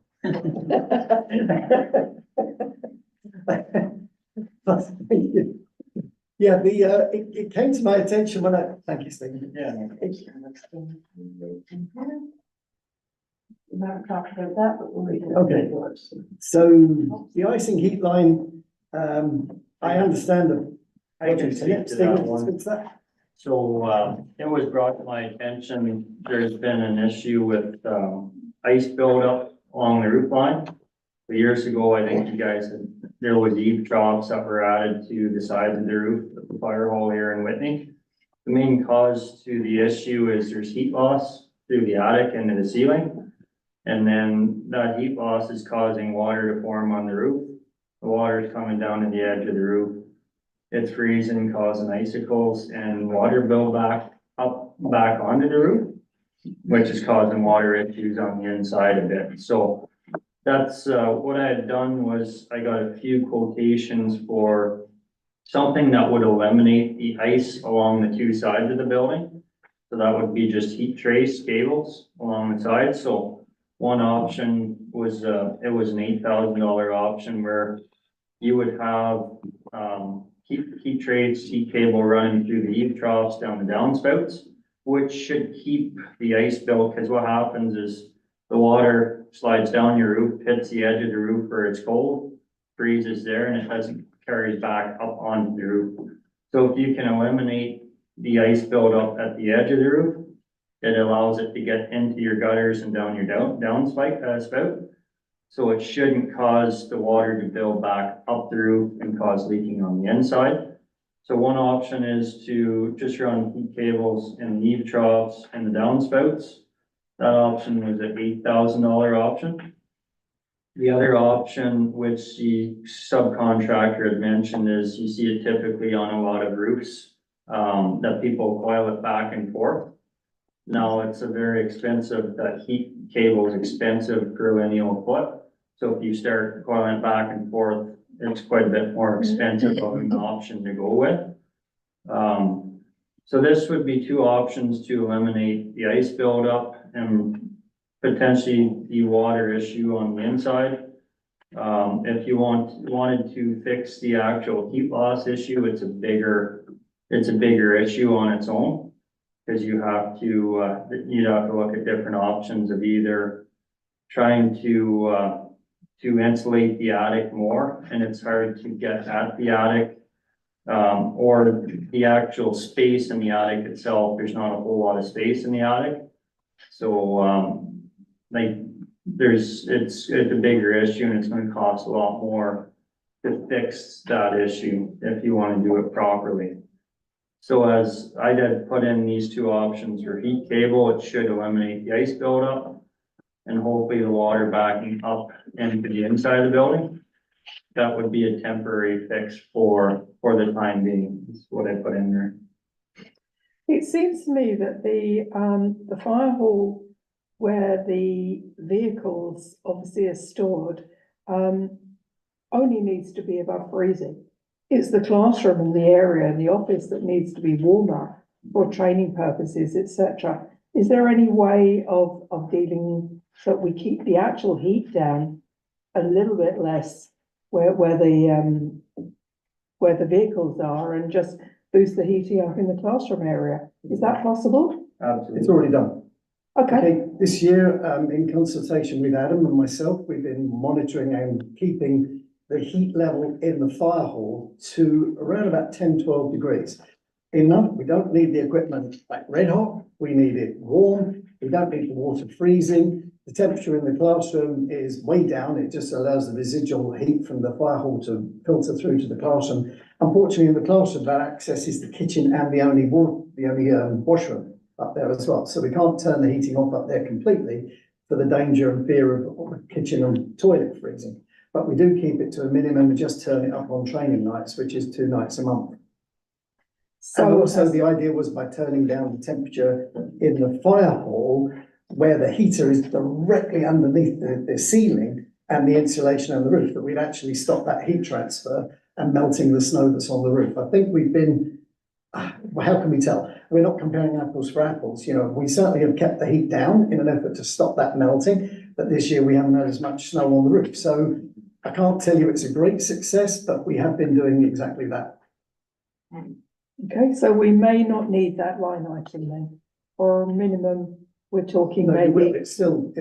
minimum, the £8,000, for the heat table on the eaves. Yeah, there's two options, like if you wanna go with the heat trace cable, option there's 2 options I give you. You can try along the gutters and downspouts, that could eliminate the ice buildup. And the other option is to coil it all the way up, and the contractor said for sure that would eliminate the issue. But, it's quite a bit more expensive to have an option, it's 3 times the price, so. Okay, Mhm. thank you. I do have one question in regards to the painting.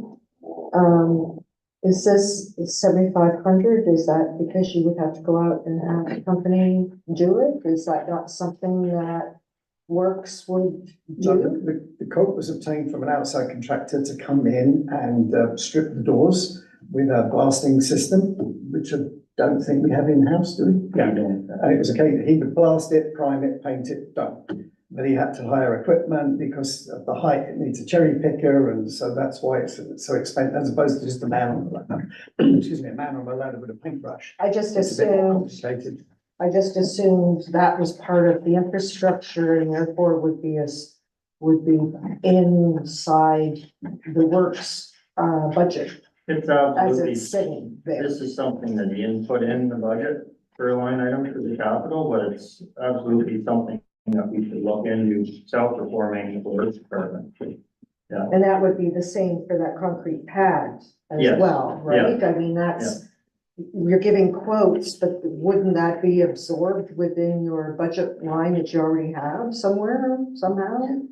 We do need to budget for them somewhere, and generally what we do is if Steve's guys do work for the fire department, there's a charge across. So the money's gotta be accounted for somewhere, and trying to keep it in the department for which the facility is maintained is what we've historically done. So that's why you're seeing that, the 2,000 for concrete, and it's probably the cost of the concrete, Adam going in there, setting up the forms. So it's a very nominal cost, but we're trying to recognize it there. And we do have a very low threshold for capitalization in the municipality, just based on the size of us. So we do have to capitalize it. And also, we're trying to show the province that we are doing capital works, because some of our funding is contingent on us doing capital works, and if we're not doing it, they'll take away our funding. Right, and I see that in the next page where you have all that transportation stuff there. But my question, I guess, is, because I don't know your budget lines, obviously, but I would just assume that regular maintenance of infrastructure and or whatever, you would have some of those lines within your budget. So, you know, you say gravel, well, that's not a capital wish list to have 20 loads of gravel. It's in your line, is it not? No, it's actually gravel is actually capitalized. So Your thoughts on capitalization are, it's a building, so, but anything you do to maintain it is maintenance. Well, I would assume they have budget lines that absorb some Yeah, of those projects. but we have to separate those capitalizations because we have to capitalize them for the purposes of public sector Okay. accounting board. So So we do segregate that, and then it's in the department, in this case, under protection and fire. okay. Not that I think I know any different, I just would assume that some of your budget lines would have a thing for general maintenance in it, that would. Small quantities of maintenance, yes, but once they reach our capitalization threshold, they become capital Which items. is, Total number It again, depends, 2,000 to 5,000. 2 to 5,000, depending on what the project is. So like the concrete pad there, for instance, had covered just your material costs. So like concrete, you pay $300 a cube, right, and you'd need a good 5-6 cubes for that pad, so here's your budget, right. $2,000 spent. And then the paint and the doors for the fire hall, if you wanted the works department to do that self-performance, as opposed to where Ian got a quotation for an outsource place to come in, we can do it. But the part we probably couldn't do is just the sandblast part, right? Right. But in terms of painting, if that's something we could absolutely do. I would suggest that it would cost more to do it internally than it would be to hire somebody has all the equipment to do it. Well, and one of our, And we don't have professional painters on staff, like you wouldn't ask staff to paint a vehicle. You would send it to somebody to paint a vehicle. I certainly think we should have somebody that deals with garage doors. Yeah, I was just more or less, I'm not gonna debate that it needs to be done, because obviously you can see it. My question was basically, where is the allocation going and why is it there? So, yeah. Okay, let's move on here, otherwise we're tying ourselves down in the weeds. Well, sometimes it's best to be in the weeds. I'm assuming it's $2,500 a door. Correct. Okay. Correct. Because the original, the original estimate was for the 2 doors. My OCD kicked in and said, well, if we're having 2 doors done, here, I'll put before council, the whole project, 3 doors. That's the price for 3, and all I did was took the original quote and said, well, if that's for 2, I did it and add a third. And the quote was in conjunction, Adam and I were working on that little project, and it was Adam who managed to source the guy with all the equipment except for the cherry picker. As I said, you know, he would have, that would be a separate rental on his, I'm pretty sure it was on his bill there, that included the cherry picker that he would have to rent, but yeah. Okay, Do you want me to look at the next fire detection monitoring to speak about that, Sure. going down line by line? Yeah. So, when I took over the fire department, I then discovered that in fact, our buildings, predominantly this building, the 2 fire halls, libraries, medical centre, they're actually monitored for burglary, i.e. someone opens an outside door, the alarm will go off, and that's it. We don't monitor any buildings at all for fire. Which to me, our greatest asset in the township are these buildings and the equipment stored in them. Not to monitor them for fire, to me seems a little perverse when we're monitoring them to see if someone breaks in and causes damage. But if the fire starts inside, we won't know about it until a member of the public phones 911 and says, oh, by the way, do you know your fire hall's on fire? embarrassing. The total cost there is the company supplied a detailed quote per building, what it would cost to actually add the necessary equipment and add monitoring to it. The cheapest building of all was the Madawaska complex because the building was already wired for it. It was just never connected. Having said that, it's now over 10 years old. Some of that equipment may need a slight refreshing or tweaking, but other buildings are not monitored at all. So there was a greater cost in some of the other buildings. Jennifer has the full breakdown of the quote where it's building by building. So if you decided, for instance, it would do us a favour if we lost the workshop building, you know, and have a brand new one, and you don't want to monitor that for fire, you know, you can take that off, the cost off. The actual monthly monitoring fee in the shape of the budget is absolutely minimal. It's the actual having a technician come in, putting the equipment, wiring it to the panel and panel to the phone system, and then we're up and running. But it's for council to decide whether you want to monitor for fire, all of the buildings, some of the buildings, or none of the buildings. And that 65-70 that is per building? No, that 65-70 is the The whole whole thing. thing It's just to an annual. come in and do. monitoring. Yeah, so on top of that would be the annual monitoring, which was, it was a really small amount. I believe that 65-70 was including that, was that not?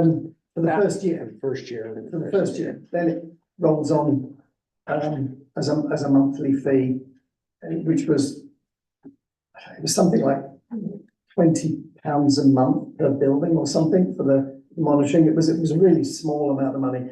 The big amount is actually having it installed, working, and then And who would be monitoring that? The company? high tech security, the company that monitors, it's the same, they monitor burglar, they monitor fire. Okay, thank you. Yeah, high tech security, I think the company's called, yeah. And the other,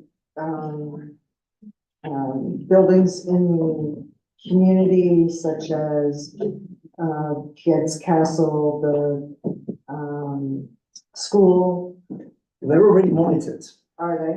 They're not by us, that they're not our building. I'm just going to say partner with them and see if we could have some cost savings if we did that. But if they're already No, monitored, they're already monitored because of the number of children, the school facilities, you know, their own school boards and organisations monitor, they're already monitored. And I know that because we have to notify the alarm company when they're doing they have to notify the Sure, alarm company when when they're doing the fire drills. right, So one of the first things I asked them is if you told the company we're doing a drill. right. This is purely our township major facility buildings. Thank you. Moving on, please. Moving on, I owe council a severe apology. You have a staff report in front of you regarding a remote access vehicle. I did not submit it on time for you to get it in front of your packages, and it was a late submission. It was entirely my fault. I do apologise for that. Have you had a few moments to read through it? Do you have any questions on it? If you want me to briefly explain my idea. Yeah, and for the benefit of For the benefit of the two members online who Of course. have not received that report yet.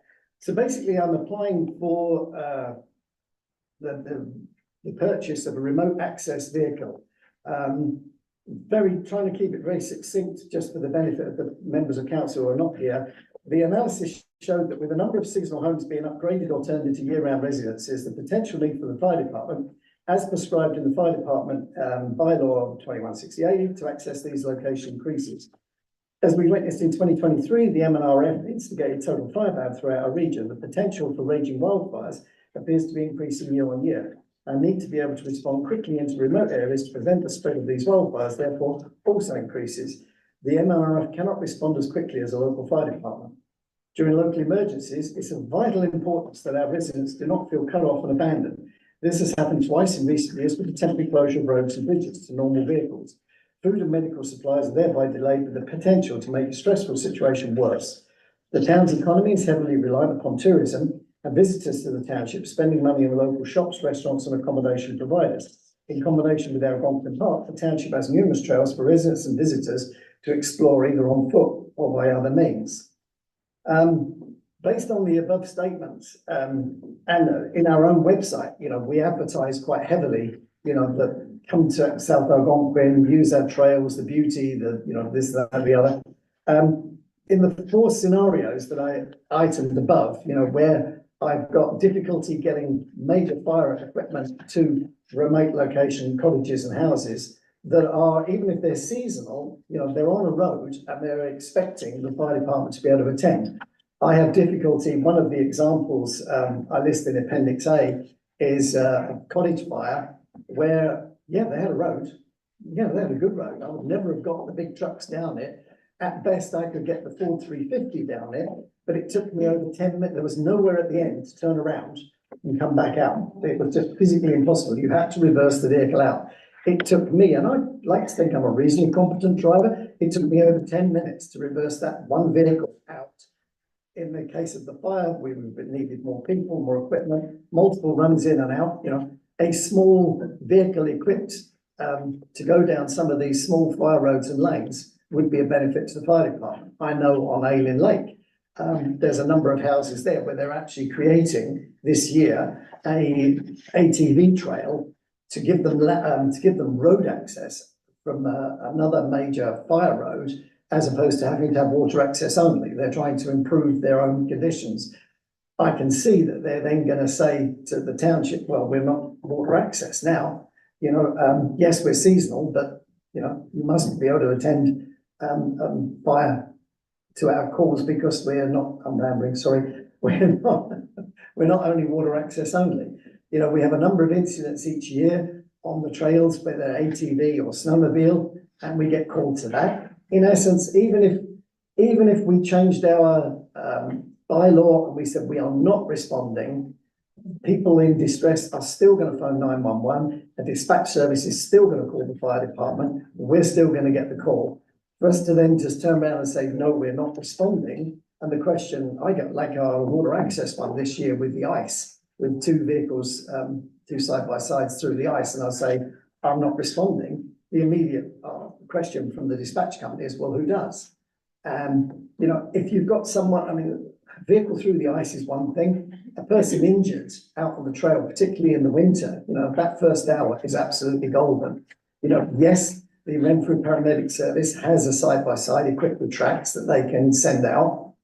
It's an hour, you've all driven to Renfrew. It's an hour and a half's drive from Renfrew to here.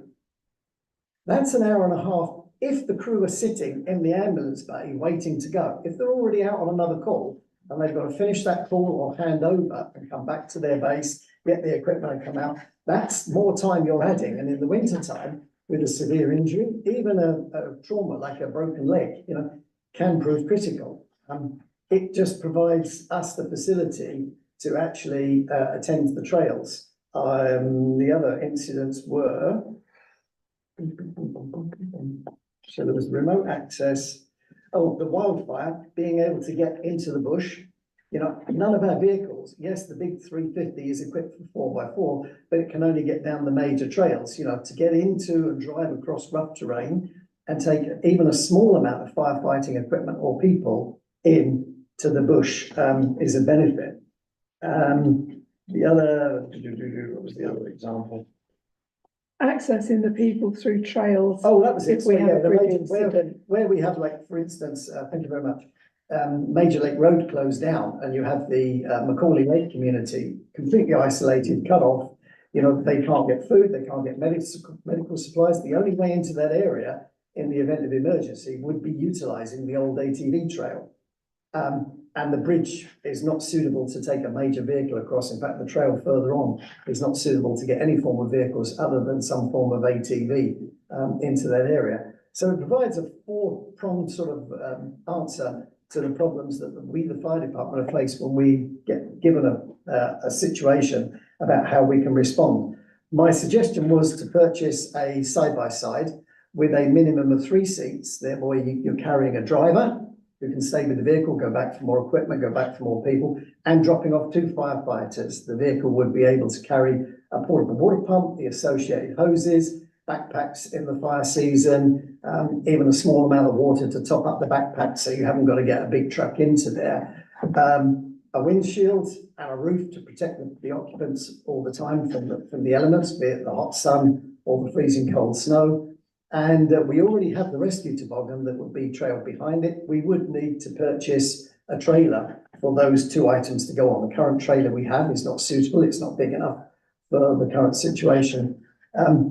I can see there would therefore be a surplus from the Madawaska side, and we could sell the old snowmobile and the old snowmobile trailer and replace it with the new stuff. There are options on the back of that report where the options come down to buy a new side-by-side, buy a used trailer, and buy a set of tracks, which adds about 7,000 to the project. Options being buy a new side-by-side, buy used tracks, buy a used trailer, defer the buying of the tracks for another winter, buy the side-by-side now and get the project established. I'm suggesting there is space within the Madawaska Fire Hall to store that unit there, so it's safe and secure and ready to go at all times. That's sort of basically the report you have in front of you in the most succinct fashion, off the top of my head without trying to waffle too much. Can I answer any questions? Would you consider this a fire apparatus?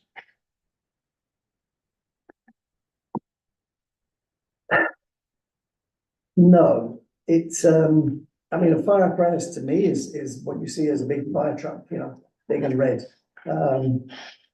It's a tool to assist us in completing the fire duties. The reason I'm asking if you would consider it a fire apparatus is because we get a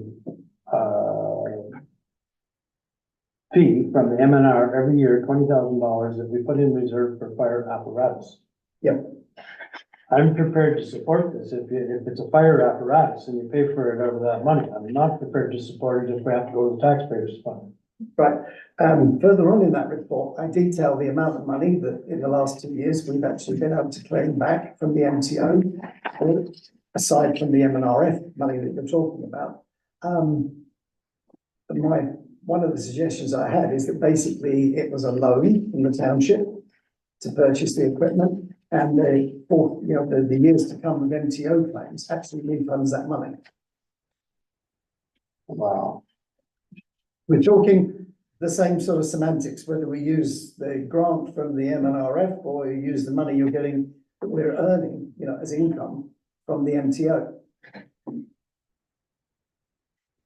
I haven't examined the actual agreement in detail. Does it specifically say fire apparatus? I think it's just a policy. I don't think it's in the agreement what we do with that money. I think that's operating cost. We can use it for anything. It's just our own policy that we put that in reserve for fire apparatus. Yeah, it's not really a grant either, it's sort of a fee. No, it's a fee for service. It's a fee for service, yeah. Which currently stands at approximately 20,000 a year. Yes, yeah. Isn't it? And come the next time that agreement is renewed, I would like to sit down with the MNRF and negotiate, because unfortunately they sent me the bill or the amount from our associate, Algonquin Highlands, who cover far less and receive much more. So I think we have a good leg to stand on to go for them before them. And so, I mean, for argument's sake, the figures were 27,000. They're paying Algonquin Highlands 27. And I don't know exactly how many buildings they cover, but I know what we cover, and I know the proportion of the park that we cover, as you all do, up to Cache Lake and everything that's inside that, except for the Lake of Two Rivers store itself. We cover every other building that's contained in the park. I don't recall there being that much as you carry on west from Cache Lake. There's more. More buildings? Yeah. Oh, okay. All right, then I'm wrong. But certainly at the moment they're paying Algonquin Highlands 27 and us 20.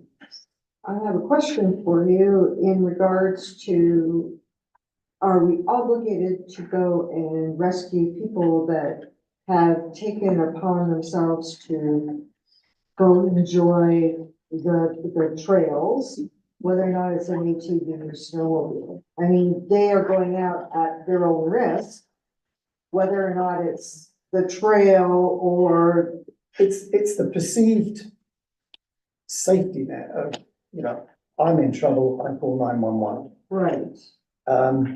To the best of my knowledge, you are not obligated to go onto the trails. Having said that, because other fire departments throughout Ontario do, and therefore you have this perceived assumption that, you know, I think our difficulty would be is if we didn't, trying to get the message across to the public, you know, in some format, way, shape or form, saying like, if you come here, we are not helping you. Does that help our tourism and our economic situation? To Well, I actually think say you to can people, just widen don't it come here. all over and however you want to But see playing it. the devil's advocate then, what's the difference with how that relates to people that have water access problems? Yes, I was just gonna ask So that. the Like, water it's access, very similar, like, I get your argument, Yeah, and yeah. I totally understand. People don't care who comes, just so long as somebody comes. the- But the thing is, we're going into an area where it's technically not our. It's not, Valley. there is, yeah, Can I, Mayor Valley has a question as well. Go ahead, Mayor Valley, please. Thanks, Councillor Collins. Just a comment. You know, everybody's talking about partnerships and collaboration and all these fancy words. My suggestion would be on this, is we should contact and get, and I can do this through DSAP because they're doing the emergency paramedics and see if they'll absorb some of this cost or the cost for this. I don't know what that means in terms of it. If it gets approved, it won't probably go into the fire hall, but it would certainly go to the base. So those are just my suggestions. I mean, I think we're on a fine line here. If we have one of these, then are we liable and responsible to go into some of these places where we couldn't normally go? So those are my comments for council's benefit. Can I Thank answer you. some of those comments? I'll take councillor Rodnick first. With regard to water access properties, it's in our bylaw. Right. And the only people we have to tell that to are those few people who it affects. I'm talking about the general public who come to our township, and how would we tell everybody in the whole of the province, the whole of Canada, that if you come to South Algonquin, you are not, and you step onto the trail, you are not going to get any form of support and help. The equipment covers more than just the trails though. You know, I am deeply concerned, especially this year, that we are going to be at risk from wildfire. And it's getting the few volunteers we have and the few amount of equipment, and that we are regulated to respond to. You know, if the land is ours, we have to attend. If the or you can pay MNRF to come and fight the fire. And they start the charging from the moment they receive my call to ask them to assist us until such time as I tell them, actually, you've done enough now, thank you, go home. We pay that bill. And likewise, I mean, at the moment, I understand it's sort of pretty much quid pro quo. Because when we get the call initially, we don't know where that seat of the fire is. And it could be on this side of the boundary or that side of the boundary, you know, our land, their land, you know. And if I find immediately that it's on their land, I liaise with them and tell them, actually, it's yours. They say, well, it's going to take us an hour to get there. Will you continue to fight the fire? And they pay us back.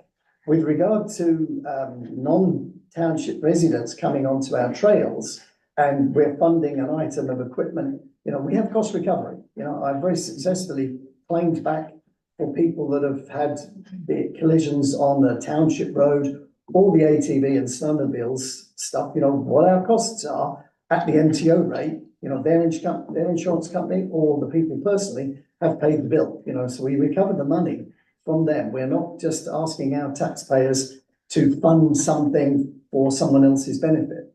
With regard to Mela Valley's comments, you know, I don't mind where the money comes from. If DSAB, you know, would put some money in the pot, that would be fantastic. I kind of, as I understand it at the moment, our paramedics' instructions are not to go into the bush. You know, somehow, someone is meant to bring the injured person out for the paramedic to deal with beside their ambulance, beside the road. I believe that is their current standing orders. So whether they would be willing to put any money in the pot, I don't know, given that they don't want their people going in the bush anyway. Does that answer your question, Miller Valley? And I think Councillor Yes, it Pigeon does. had- Yes, it does. But yes, it does. Thank you. But I think we need to pursue other avenues in terms of capital equipment, either that or look at budgeting in for it and bringing it back every year in terms of how much can we put in the coffers to buy one of these, so that it's not the impact that I see on the budget today. I think you'll find that there is already cost recovery in excess of 57,000 been recovered, so already putting into the coffers, because this was something requested last year and didn't actually make budget last year for various reasons. So the cost recovery already more than covers, more than double what this would be costing. And I have a fear with regards to DSAB. If DSAB funded it, it would not be available for township to use for wildfire. It would not be available for township to use for remote people getting them out of various cut-off positions in the event of the bridges being shut, etc., etc. They would want it only for rescue of injured. So I hear what you're saying about funding from other places, but I think it would cause more trouble than it actually was worth. I don't believe on the scale of things that this is a large amount of money, bearing in mind the cost recovery that has already happened prior to this coming in front of us today. That's my personal opinion. I believe Councillor Pigeon had a question or a comment. Please go ahead, Councillor Pigeon. We can't hear you. Unmute, please. Yeah, he is unmuted. Can't hear you. No. I think he's got earbuds in. Yeah, tell him to take the earbuds on because it doesn't work on mine. We can't hear you. His headset's How about not now? working. We can now. Go ahead. Okay, there we go. Sorry about that. For the price of this this unit, that's a small price compared to the loss of a human life or human well-being. I think it's a brilliant idea. Don't know where the money's going to come from. Has anybody thought about fundraising?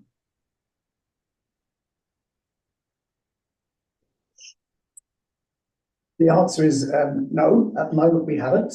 I know the Whitney Fire Hall, they hold occasional fundraising for small items of equipment and things that they want to provide at their hall. We have not done anything collectively as a fire department as a whole. Okay, because that might be one opportunity to offset the cost of this. Just food for thought, Yes? but I do support it. Thank you. Are there any other questions here? From Ian, I think if you read the report there, it lists the cost recovery that's been ongoing over the last couple of years. And you'll see that that's quite a hefty sum of money that's been Yeah, but it's used for a lot to offset a lot of other. costs, Absolutely. Not specifically this. absolutely. But So, you know, if you're gonna offset it, say that it's offset completely 100%, well, you're gonna have to do an additional $25,000 of cost recovery. Yeah. And that, I mean, that's the thing about the cost recovery, all cost recovery. It's an unknown variable. As you can see, we recovered more in 2022 than we did in 2023, Never gonna. which I'm really grateful for. You know, no one wants to see people in trouble, and usually these collisions that we get called to, especially that pending one at the end of 2023, In recovery, say we're recovering our costs, are we totally funding the cost? Are we, making more money bringing it in than what we're actually spending? We're on public record at the moment. Can I talk to you privately afterwards? Does that answer the question? So, going forward, you could say that yes, cost recovery for the next few years until paid off or whatever, correct? Yes. Because what was recovered even last year has been allocated and spent, I'm sure. Yes. Yeah, that was just an example of what we've been recovering, which didn't used to happen in the past. Currently, it's supplementing our operating. Yeah, Yes. yes, it In is. protection. Very, Councillor Forbes? Rather than concentrating on cost recovery, I completely in favor of using the money that we're putting in fire department reserves for purchasing equipment. That's what it's there for. And yes, exactly. And if that is a complete no-no, I still don't think the whole purchase price should be budgeted in one budget year. We'd probably borrow from ourselves and amortize it over 3 years or whatever. So, we could cut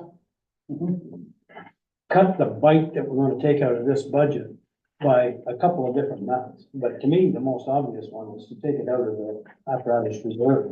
We've been very fortunate, last year, before last, with purchasing the 2 fire apparatus, used at a very, very good price and not needing to buy a new. At the moment, we are supposed to maintain at least 1 frontline vehicle, and we currently have 2, frontline being the age of the vehicles. And although we have 2 frontline vehicles that still have a few years to go, and 2 reserve, they call them reserve vehicles, they don't meet the age requirement, but I have the pumps annually serviced professionally each year, and obviously they are certified to standard each year. So we actually have 4 vehicles that meet the fire pumping standards and 2 meet the frontline requirement. So the need in the future to purchase another frontline vehicle is diminished, and the fact that if the big cities are starting to buy new equipment again now, and that other stuff comes up as surplus, to save a lot of money and buy a vehicle that's still got 3 to 5 years of its first line service period left, to me, makes absolutely economic sense. Where we might not be able to get that in a new vehicle in the future is when the time comes to replace Madawaska's tanker.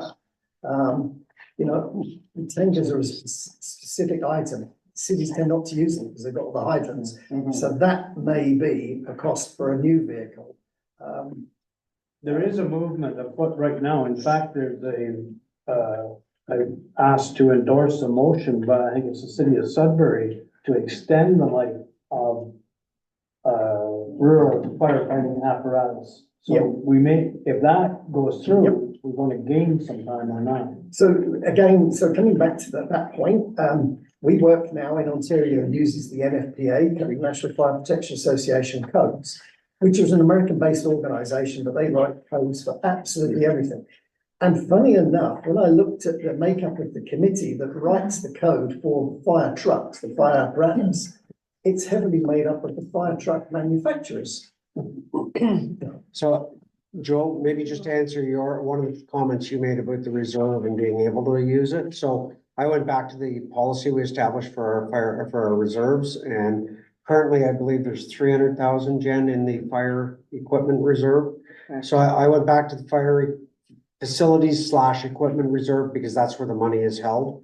And it says the expenditures to use funds for current or future capital expenses to include vehicle and equipment maintenance, betterments and replacements. Other expenditures include financing of operating deficits if it's required. So there's your guideline for that expenditure. And that's not to say that we couldn't annually replace that money as well by putting it back into the reserve. So borrowing from ourselves, it makes economic sense. Certainly, and our target level there is at the discretion of council, so we're at about 300,000 roughly in that reserve at the current time. Okay, thank you. If I exclude myself as a counselor and look at it only as a ratepayer, and you're asking me to pay more taxes to fund something that you have over $300,000 in the bank for, I'm gonna be a little upset. Well, Until I need a $500,000 fire truck, and then you'll be happy I have that money in there. Absolutely, but we're up against it this year for tax increases, and, you know, we obviously gotta do things differently or cut things out, one or the other. Yep. I would prefer to do them differently, or pay for them differently.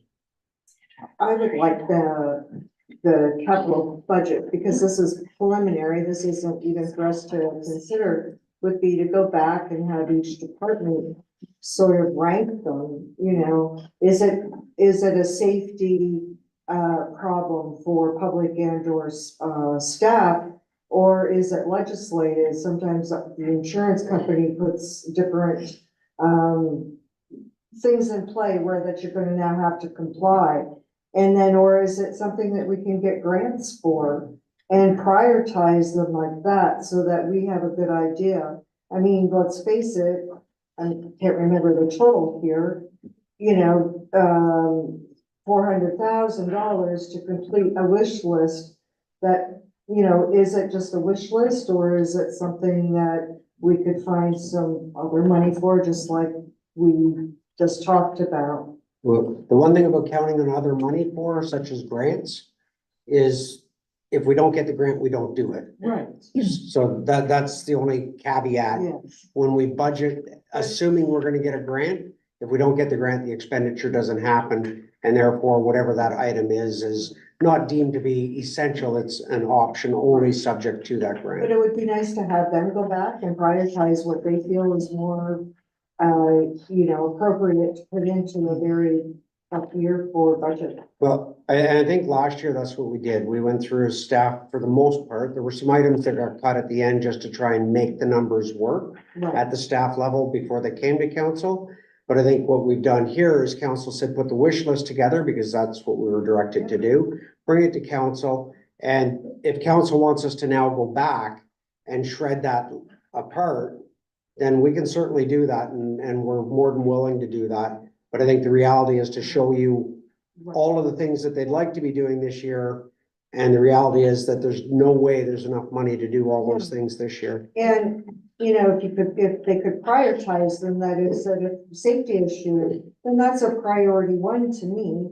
Or if it's something that, either some licensing insurance wise or legislative changes have caused us to have to do something else, then that should be priority two. And then the other is like, okay, you know, those are others, and maybe I don't really need them anyway, so.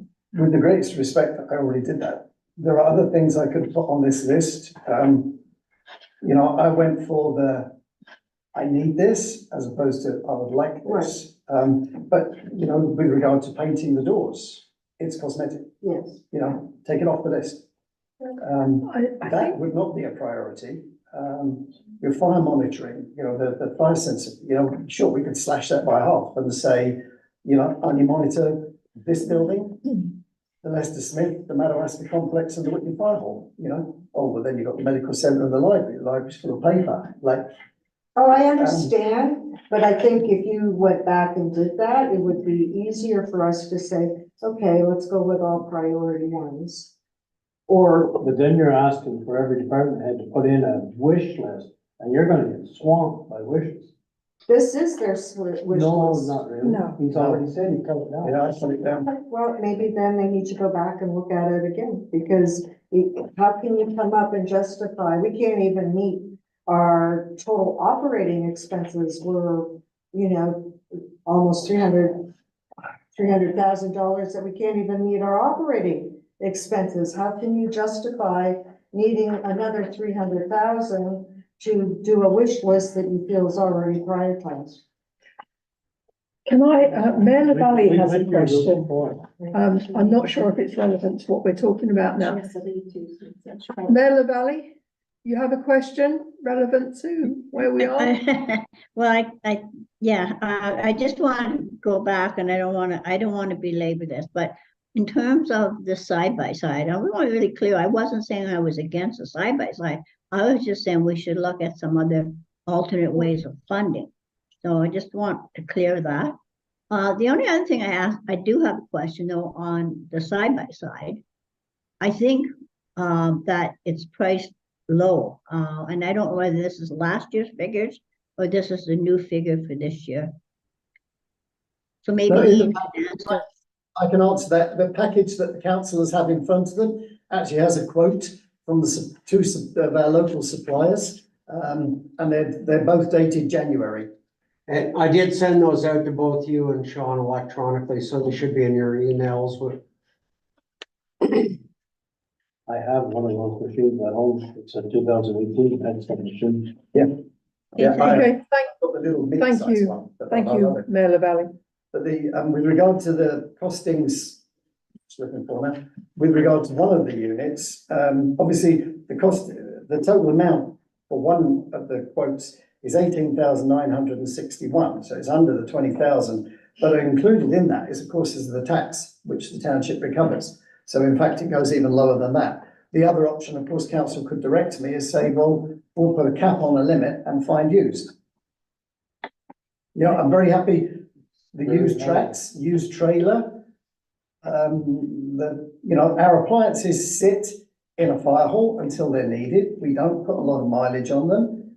But when we're buying if it was a used side by side, are we buying a lot of trouble? Are we then going to put a lot of money into its maintenance, to just have it sitting there? But that is another option, that I go out and look for used for everything.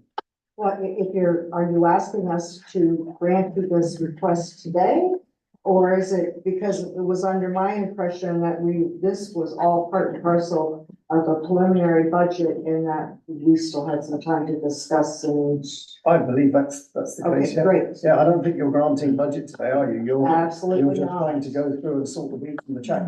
I mean, we've already gone to the icing heat line from 25 on the sheet in front of you there down to 8. So already we could say, because we can now turn down the heat in the hall, go to the lesser option of the de-icing tracer. So already we've axed a few thousand off of that. The custodian vehicle too, like. You Yes, certainly don't have to pay cash for it in 1 year. We can amortize it over 4 or 5 years. so it doesn't hit, Reduce that by 75% too. yeah, it doesn't hit the budget as of this year. But you guys realize that the operating expenses for this year aren't even covered. They're still minus, I said 300, but it's 290,000 that they're still short just to do operating, not even looking at. We only have two choices, right? Increased income, decreased expense. Absolutely. So I'm not quite sure. With the 3% consumer index increase, how are you gonna decrease operating costs? Well, that's it, but those are the only two options, right? Your hydro bill is your hydro bill. Yeah.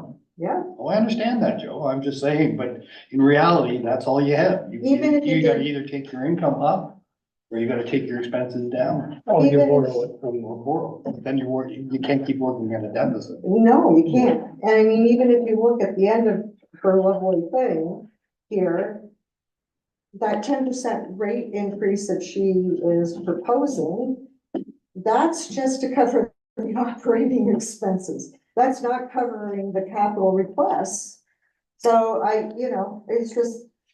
There are other things that we can look at though. Do we need to go with 3.4% on the CPI for staffing costs? Do we need to, do Yeah. X, Y, and Z? This, for example, the 25 grand versus 8 grand on the de-icing line. The fire detection monitoring, do we need to do all buildings? There are places, and that's why this is in front of us this year, Yes. so that we can go through Right. and make those cuts. So, yeah, I mean, it's nice to have everybody's input into this, but are we really at this time ready to sit down, and shouldn't we discuss more about the elephant in the room? The fact that there's no money, and how we're going to try to find that, to going through somebody's wish list and saying, well, look at there, we just cut off, you know. I don't believe that these are wish lists at the end of the day. If we have a township, we're running a township, we need fire and protection. And if we're not gonna have fire and protection, well, then we have to turn around and say, we don't have a fire department here.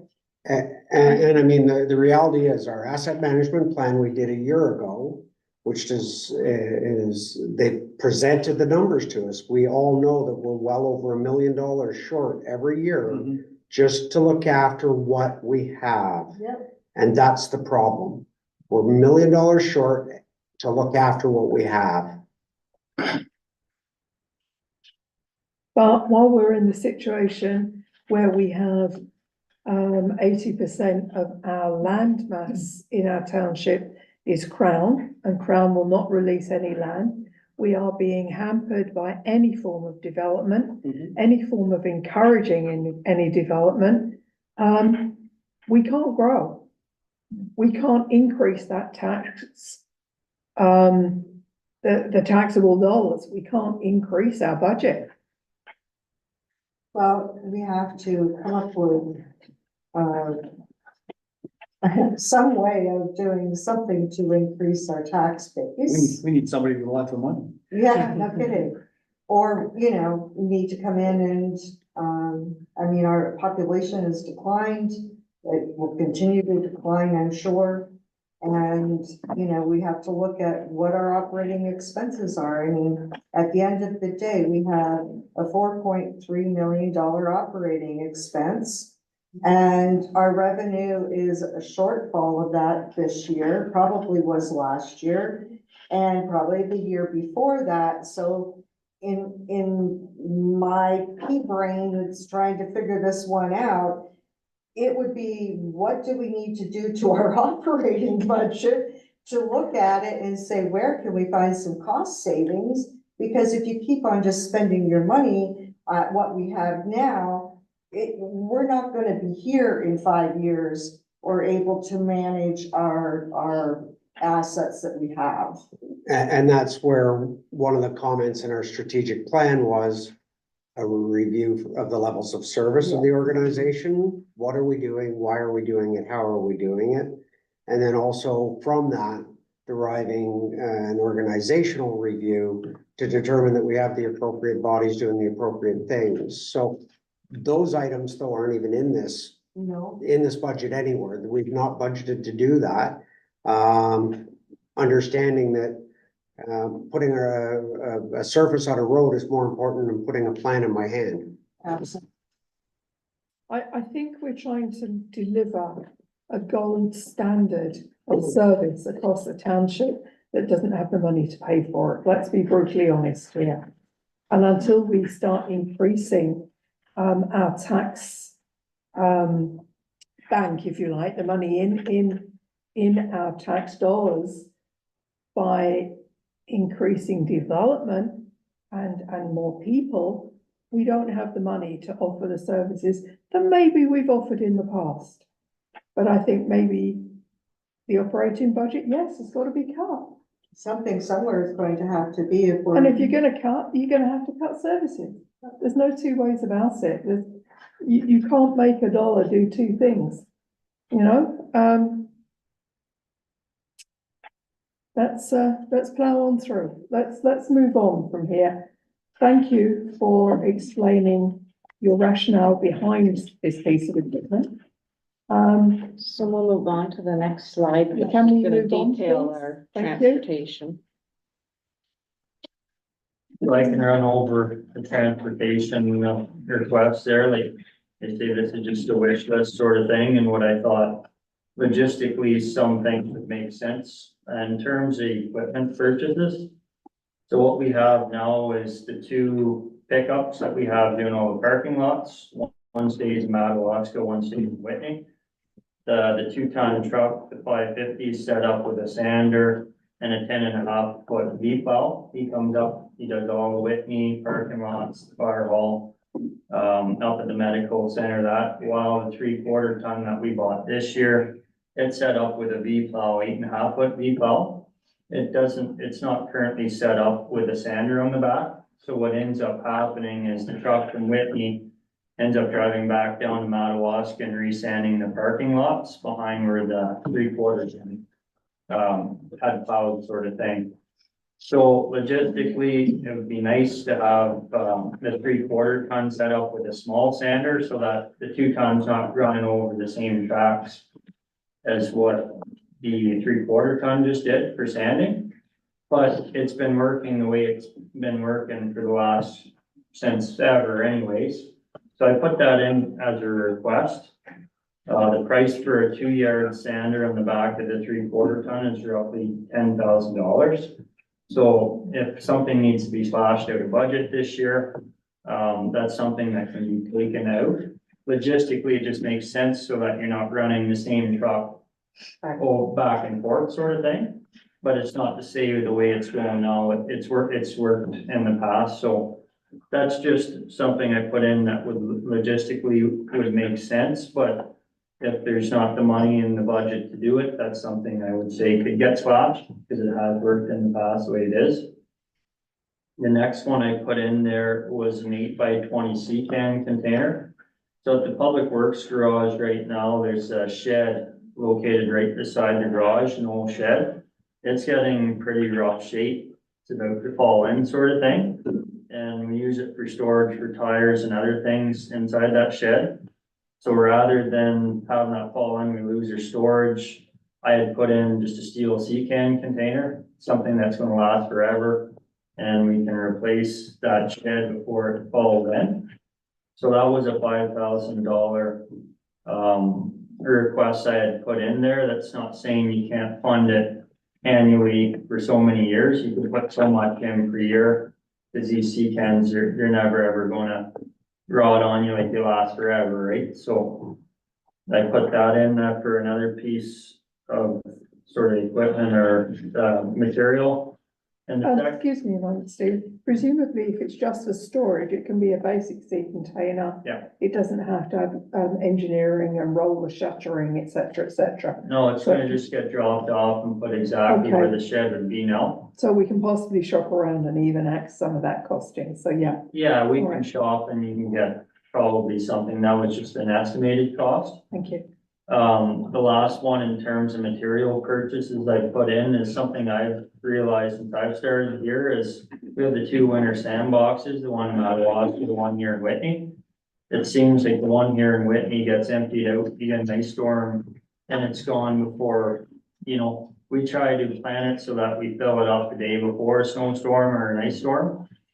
And by a couple hours the following morning, it's empty. And then we're getting phone calls saying we have to go and fill them up. But our guys at that point are busy going plowing, focusing on the priority work.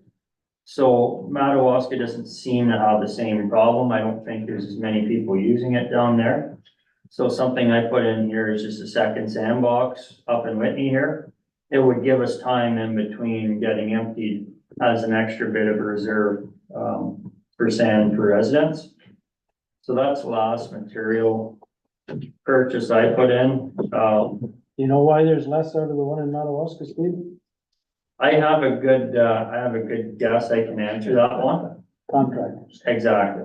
I see a lot of contractors going into these sandboxes and they're emptying it out. And, that's something that should pretty well be stopped, right? Because contractors are profiting. Or at least paying for it. Or paying They for need it. to pay for Yeah. it. They need to pay for it and come to the yard to fill up. And then that, Yeah. your small tote box and your spade in the back of your vehicle is what those They're boxes. generating revenue off of the town's taxpayer dollars is what's going on. How do And you I stop thought we it? were gonna put a stop to that last year. I think it's more difficult than, well, other than putting cameras up. Somebody was supposed to have a conversation because there's one contractor in general that has been, well, I wouldn't say abusing it, but yeah, I'm gonna say abusing that sandbox. And the other thing too with that sandbox is a courtesy. That's why it was put there as a courtesy, right? And there's a contractor taking advantage of that courtesy. Yes, there is.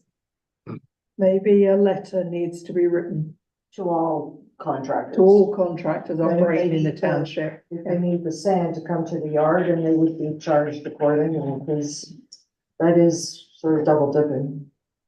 Absolutely. Get a bit of revenue back there. Thank you. Why do they just don't keep just going up? Yeah. So that's the three material purchases I put in. Like I say, the biggest one out of the three would be this extra sander on 3/4 ton. If something needs to be cut for the year to reduce the tax base, that's one I would say to cut. Cause it's working the way it is, just logistically, it would be a nice thing to have, but if we can't afford it, that's something that should get cut. The next section I have here is more of a breakdown for all the roadworks I proposed for this season. Now, on the far right-hand side of the screen, it shows that all these roadworks are funded through all the grants that we get. So the NORDS, the gas tax, and the OSIP grant. So what I'm thinking is the two paved roads that I see should be replaced in the upcoming years, the resurfaced would be Hay Creek Road here into McRae's. And then the other one being Major Lake Road going into Macaulay. So for this season, we do have a preliminary set of drawings drafted up, engineer drawings for Hay Creek Road. So I put in money just to finish to get the stamp set of issue for construction drawings this year. So I put in the cost for that, which would be funded by a grant. And then in terms of work on this road this year, what I'd like to do is come in, do all the drainage and the culverts. Typically, that's what's done. You come in, do your culverts because they usually settle over time with traffic running through. So I like to do all the drainage culverts this year, let them settle, and then the following year come in, we would pulverize and repave, resurface. So I put in a cost for Hay Creek Road, the drainage and culvert works. One of the things that came up from our biannual structure inspections was Macaulay Lake culvert. That's an 11-foot diameter multi-plate culvert. Out of all the structures in the township, that's the worst shaped one. It says in Jewel Engineering's report that it should be replaced within the next 5 years.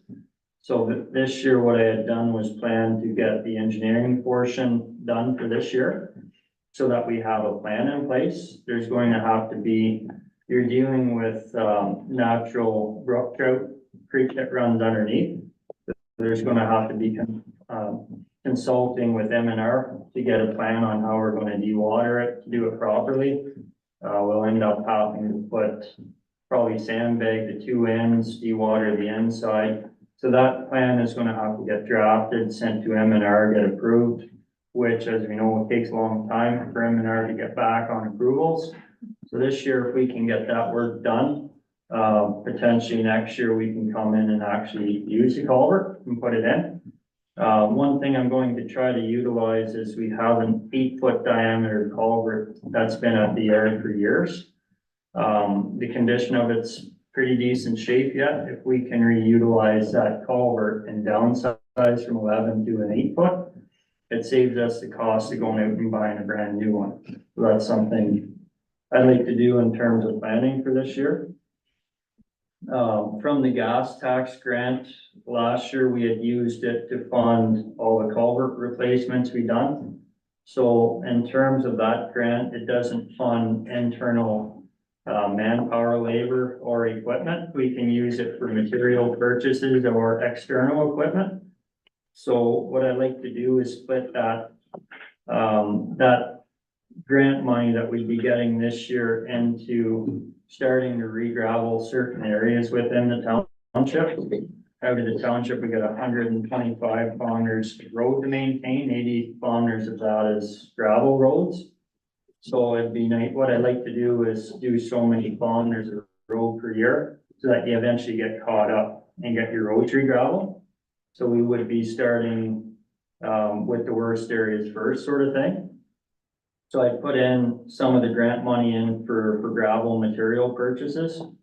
And then the rest would be drainage improvements, which would be, stuff like culverts, snow plow turnaround improvements. Some of our turnarounds are very small, so the plow trucks have a hard time getting turned around. There's some guardrail repairs needed at Halen Lake as well as Hay Lake. So there's money in there for that one. And the Whitney Bridge, the expansion joint seals are gone on both sides. So I put in money for the seal replacement, as well as money in there for doing some erosion sediment control. I was thinking some filter cloth and rip wrap along the abutments. Is what's happening now where the wing walls come off the end of the bridge. It's eroding underneath and it's causing sinkholes and the asphalt up above. So if we run filter cloth and rip wrap in there, we build the grade along the abutments up and it shouldn't cause those sinkholes to come in place. So all of these are the road works that I had sort of planned for this year. The work would be completed internally by the works department and it'd be funded by all of our grants. What wouldn't be funded that I had put in for additional work would be, one of them is going to be replacement of the failed retro reflectivity signage. So we had, that's an annual report and that has to get completed, that we had Advantage data, I think it's the name of the company, come in and they checked all their signs. A good portion of them within the township haven't been replaced in years and they failed that test. So I got a few quotes from different sign suppliers. One of them was around 15,000, one of them was 7,500 to do, that'd be to replace all the signs in the township. The replacement we'd use the guys in the works department to physically replace the sign. That's just the material cost. So I think that's something that should be done. Because from a liability perspective, if signs are failed, I think we should get them replaced. But a lot of them have probably been failed for years and years now. So instead of 7,500 bucks, if you guys like to prorate that cost over 5 years or, you know, so much a year, we could put so much in per year. And eventually, maybe in 5 years' time, you have everything that's failed replaced. So I put that in. And then the last thing I put in there for transportation would be at Avon Lake, we have the parking lot issues for not enough capacity. So what I was thinking down there is along the section that goes down the ramp down to the boat launch. There's all those trees in there. I like to brush that and clear it. And then I put in 2,500 bucks just to cover the material costs for gravel. So we'd sub-excavate it with the excavator we have at the township. This cost would be just for putting gravel into making parking spots. So that's everything I put in for the transportation section. Do you guys have any questions about those requests, or? The majority of the big ones are covered under all the grant money. And we have to use the grant money for this type of infrastructure anyway, so we don't want to lose any of that grant money, so, yeah. Replace all the signs, speed signs. There's a dozen of them on the Lake Road that are blank. So that's something as well, those signs do have a warranty period, depending on the grade of sign you get. There's 2 grades. And the higher grade one, I think, comes with a 10-year warranty, the lower grade with an 8-year warranty. So once we do replace the signage, we keep files on when we bought it so that we can keep warranty periods in a file. And we know, and I know some of them along Avon Lake, that road was redone in 2018. Some of them had failed there. So whoever we had as a contractor doing the work in 2018, we should be able to go back to them and they should be able to get them covered under warranty.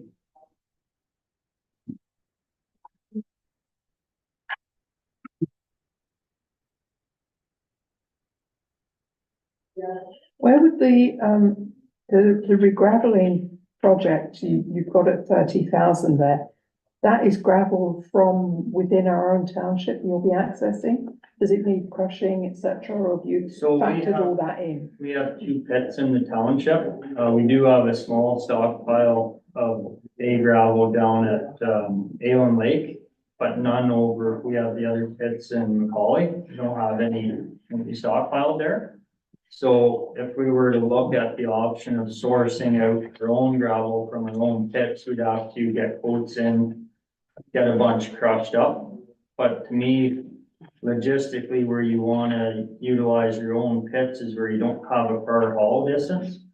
So for instance, if we're gonna use re-gravel in at, Macaulay, we'd utilize that pit because it's right there.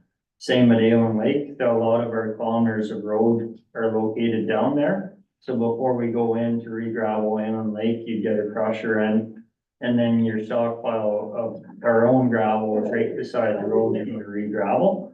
The areas we'll run into troubles with will be Sublime, because we don't own any pits out on that part of the township. So you've got to transport in, yeah. So you have to transport from another pit that's not close, but we can look into options such as, I know MTO has a pit out there, we gotta look at outsourced pits that would, reduce the haul distance. So before we re-gravel in those areas, that's something I'd look into. Thank you.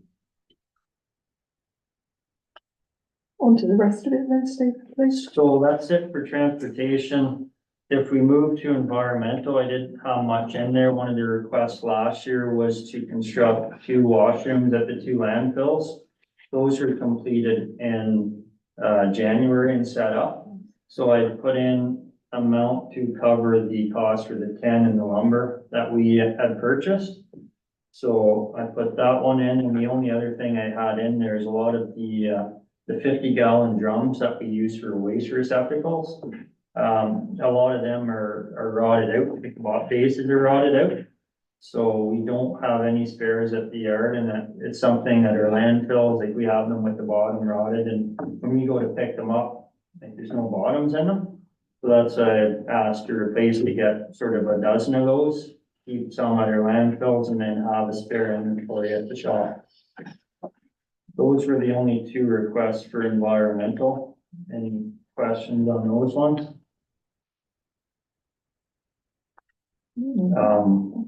The next one that I had requests for was, so over at the medical center library in Whitney here.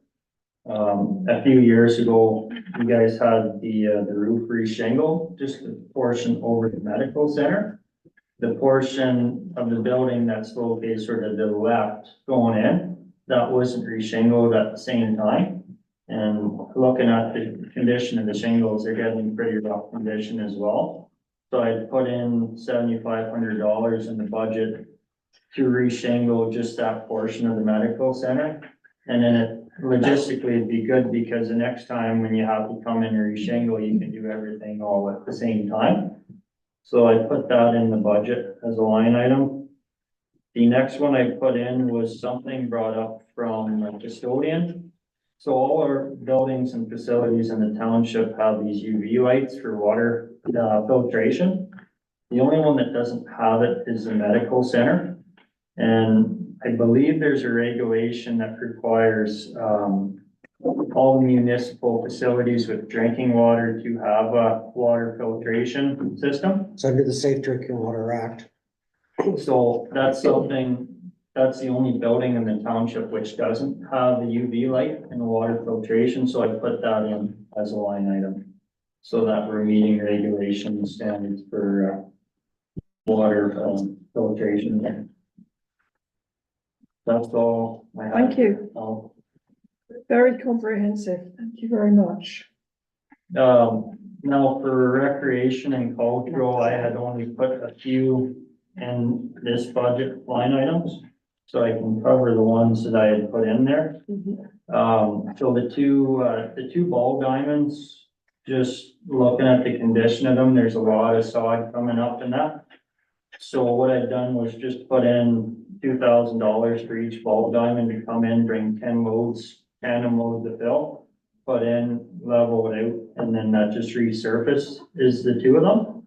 That's just an Is ask. this the grass diamond, the ball diamonds you're Yeah, talking so about? the two baseball diamonds, Okay, so the infield where the bases and all that is. yeah. So the gravel portion's starting to grow up a lot with weeds and that, so I just put in some $2,000 per piece to cover the material costs for resurfacing. And some grass seed or something, yeah? You wouldn't see the infield, be just the, usually it's like a clay sandy mix material you put in for the infield.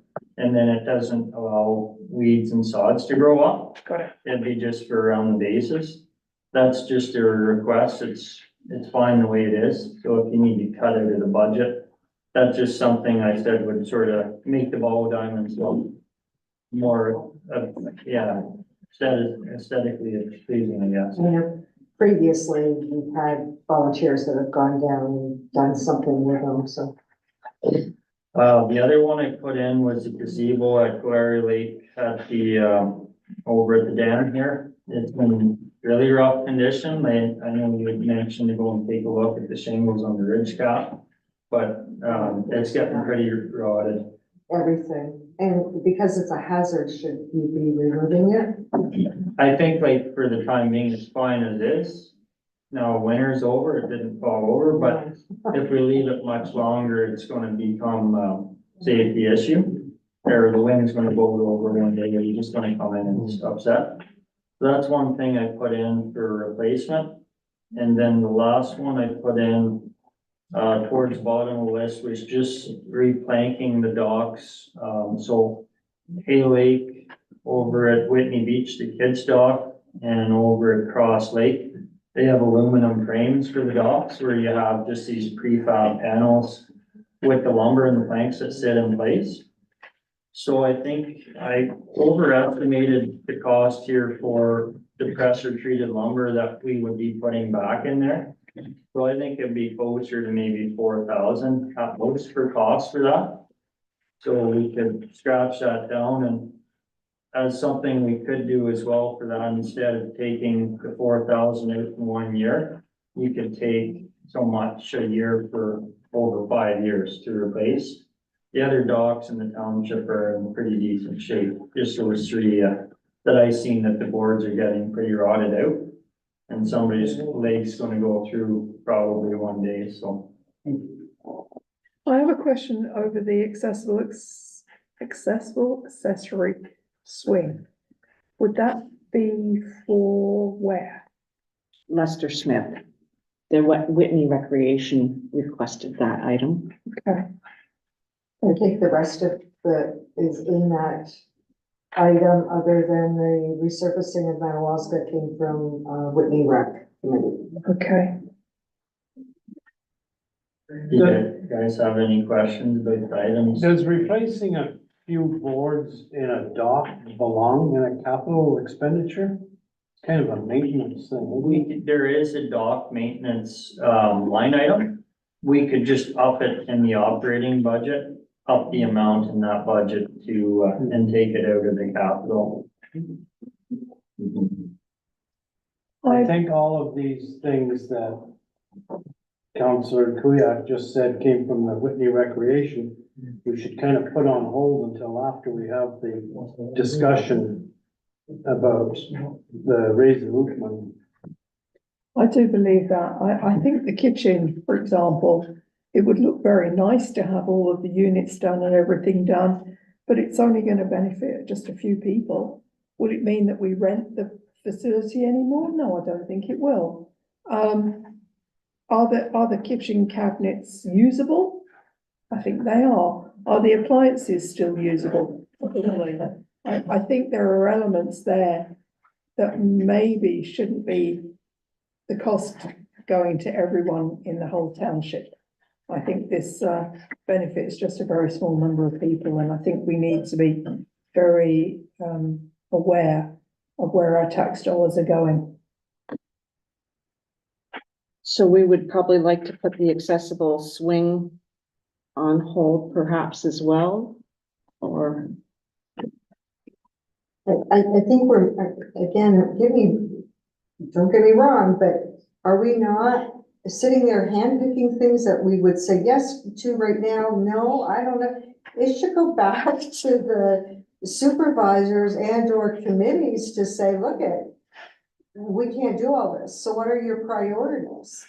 I shouldn't be sitting here saying, you know, gosh, nobody plays baseball. Why are we spending $2,000 on trying to bring up a baseball diamond?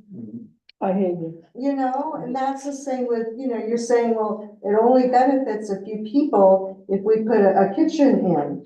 Well, a few people are 700 people that live in South Algonquin. Sorry, we'll go up if we're using South Algonquin, but Whitney, and that, yes, it could be used and generating some rent, because you have better facility. I don't think it's fair for us as counselors to sit there and start to handpick and say this shouldn't be happening, et cetera, et cetera. But who is going to say? Well, I would hope that it would go back to the supervisors / managers to say, look come back with a more realistic list. So do we go back to a recreation committee and say, Yes. you're not having all that, you can have $5,000, what do you want us to spend it on? Right, I think so. You know what I mean, is that the way? Come up with an alternate way to fund it. That's right. Yes. Yes. I believe Ethel's hoping to slip out around 12:30. Ethel, did you have anything you wanted to add before you slip away on everybody? Thanks. No, I think I'm fine. My suggestion would be, this is really good and really helpful and everything, but I'm listening to what council is saying. I believe that we should take all of this information under advisement. And yes, I don't know whether council wants to spend hours pinpointing what we should take out of here, or whether we would like to think about coming up with a single-digit increase, looking at our policies and following our policies, and go back and say to these committees, like, prioritize these 1, 2, 3, 4 to help us get this budget underway, and or give direction to staff to say, look, we only want an increase of no more than whatever percent we come across up with. We're going to get a lot of trouble if we go in with double-digit increases on our levy. So in terms of that, I think that my suggestion to staff is, and I appreciate all the work and help that everyone has done and put into this, but I think my suggestion is that we decide that all these committees or people like fire and all these have to prioritize to give us some idea of what we should be doing. So those are my suggestions. I unfortunately give my apologies. I have a DSAP board meeting that started at noon, and there's a couple issues that I wanted to speak about. So I'm going to have to leave you. If you have any questions for me, I'd be happy to answer them. Thank you. Thank you, Mayor LaValle. Okay, well, we could move on a little further. We've just got a couple more items within the capital. Yeah, and Charlene is included within that. Okay, let's move on, but I think we need to double back and decide what we're going to do with the likes of these asks, because it's going to impact on our percentage increase. So yeah, let's move on to the library issue here with regards to branch hours and the costings. Did you want to talk about that, Charlene, or is it just down here in paper for us? No, I'm here. Sorry, I was just helping somebody. All right, I've provided 3 scenarios. The baseline is the administration work within the library has grown hugely, and I need more hours to accomplish what I need to do. And what we'd like to do is expand Whitney branch hours by 4 hours a week to help accommodate that workload. and also to better accommodate the school visits. Our school program has become quite robust this year, and I need assistance. Our preference is the scenario 3. There is a slight mistake on here. Our scenario 3 would be to add a 4-hour shift in Whitney on a Tuesday, for example, so we'll be open another day during the week. What I wanted to do is add 4 hours to Cynthia's time so she can actually come to Whitney one day a week to assist me with administration and school visits. And historically, we've not had time where we could work together as a team. And I feel we really need that to make sure we keep the library at a good service level and meet all of our administrative requirements and government requirements. Is there any money available from the education side if the children are coming into the library on a regular weekly basis? Can we not receive some funding from the Education Authority? I'm really not sure on that because generally under the Libraries Act, we're legislated to provide free library service. We can charge for specific programmings, but not access to regular services. So I'm really not sure. I can make a note of that, but I've not heard of that. I'm all in favour of children having access to library, but this is something that's being put into their curriculum. It's not as though they're coming to the library of their own fruition, if you like. They're being directed, taken up there. It's a curriculum visit, if you like, on a weekly basis. And I just think it might be worth inquiring. If you need extra assistance to help you with that, then maybe they should be footing some of the bill of that.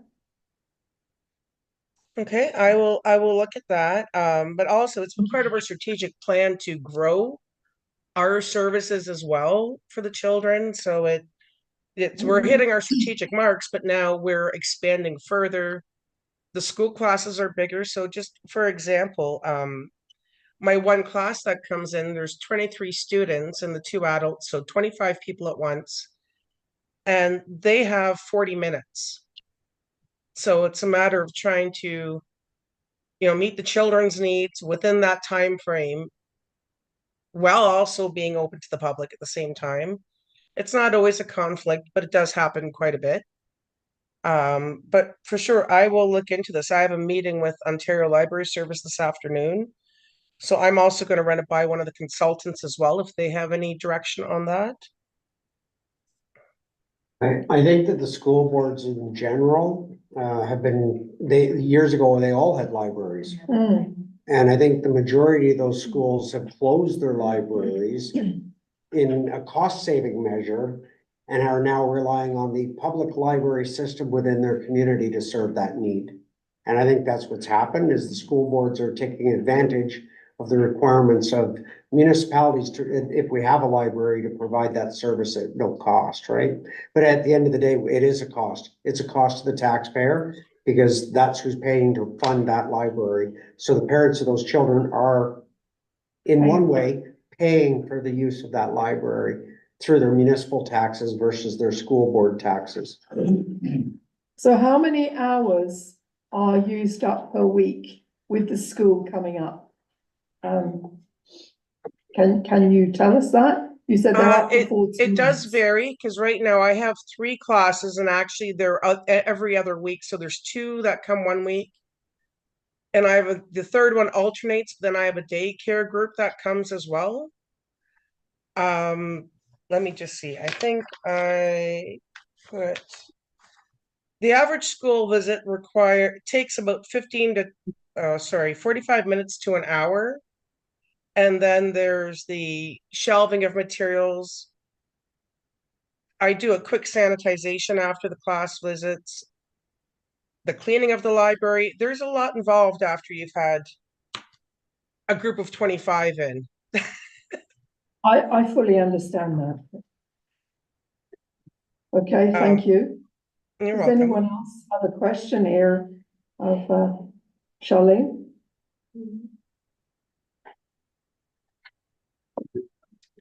And also the increase in hours by 4 hours in the Whitney branch also moves us closer on our strategic goal of being able to acquire accreditation for the library. So it hits Does a strategic accreditation come point. with any more money, Charlene? I'm sorry? Does accreditation come with increased funding? No, but in 2018, the ministry did announce that future funding may become dependent upon it.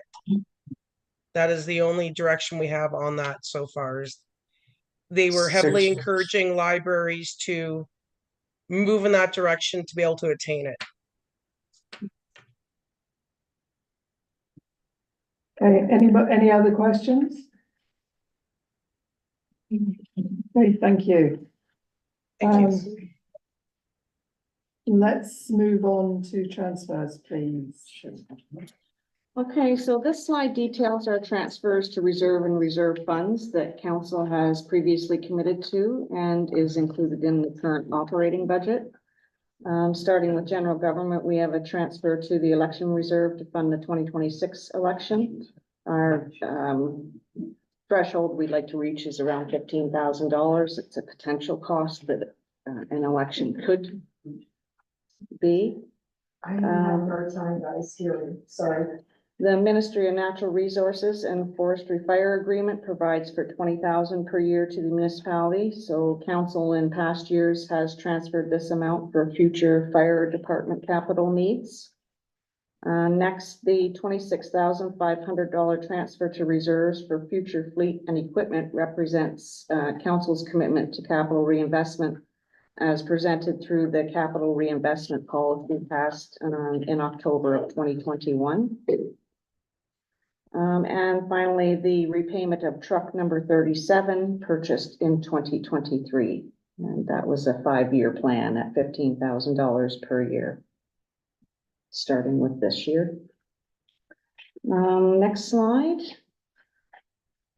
So now we'll take a look at our current value property assessment changes year over year. So the township has seen some growth, $3.8 million increase in property assessment over 2023. The increased assessment can be attributed to building permit construction activities and MPAC omitted assessment changes.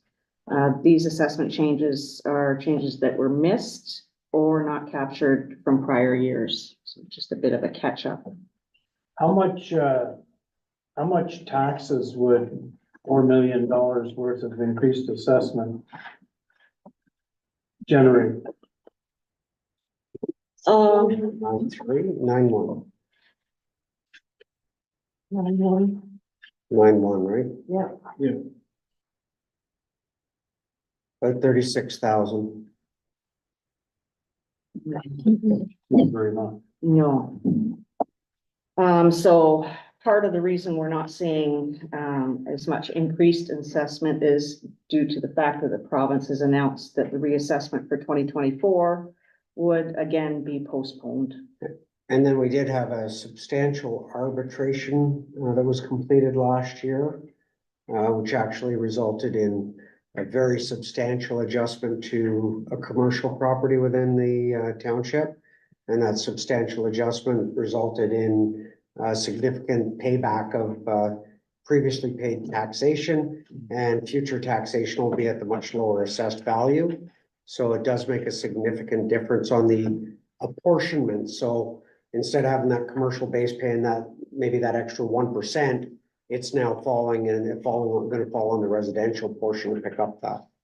Just the other day, I noticed a sign on township property advertising for a firm that was offering to reduce taxes by 75% by changing the classification of rural property to managed forest. At the very least, I think we should be tearing the signs down. Right.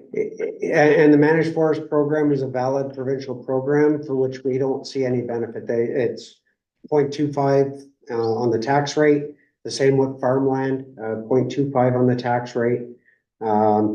And what it does is it skews it reapportions the tax need to the residential sector. So I think 95% and 95%, Jen, I'll go to the next slide. Okay, where it kind of I'm getting shows- ahead of it, No, sorry. that's okay, it'll Go show ahead. us right here, yeah.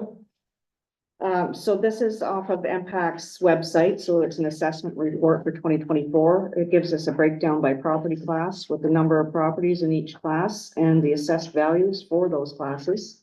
So you can see our largest class continues to be the residential class with just over $252 million and is 89% of our total assessed values.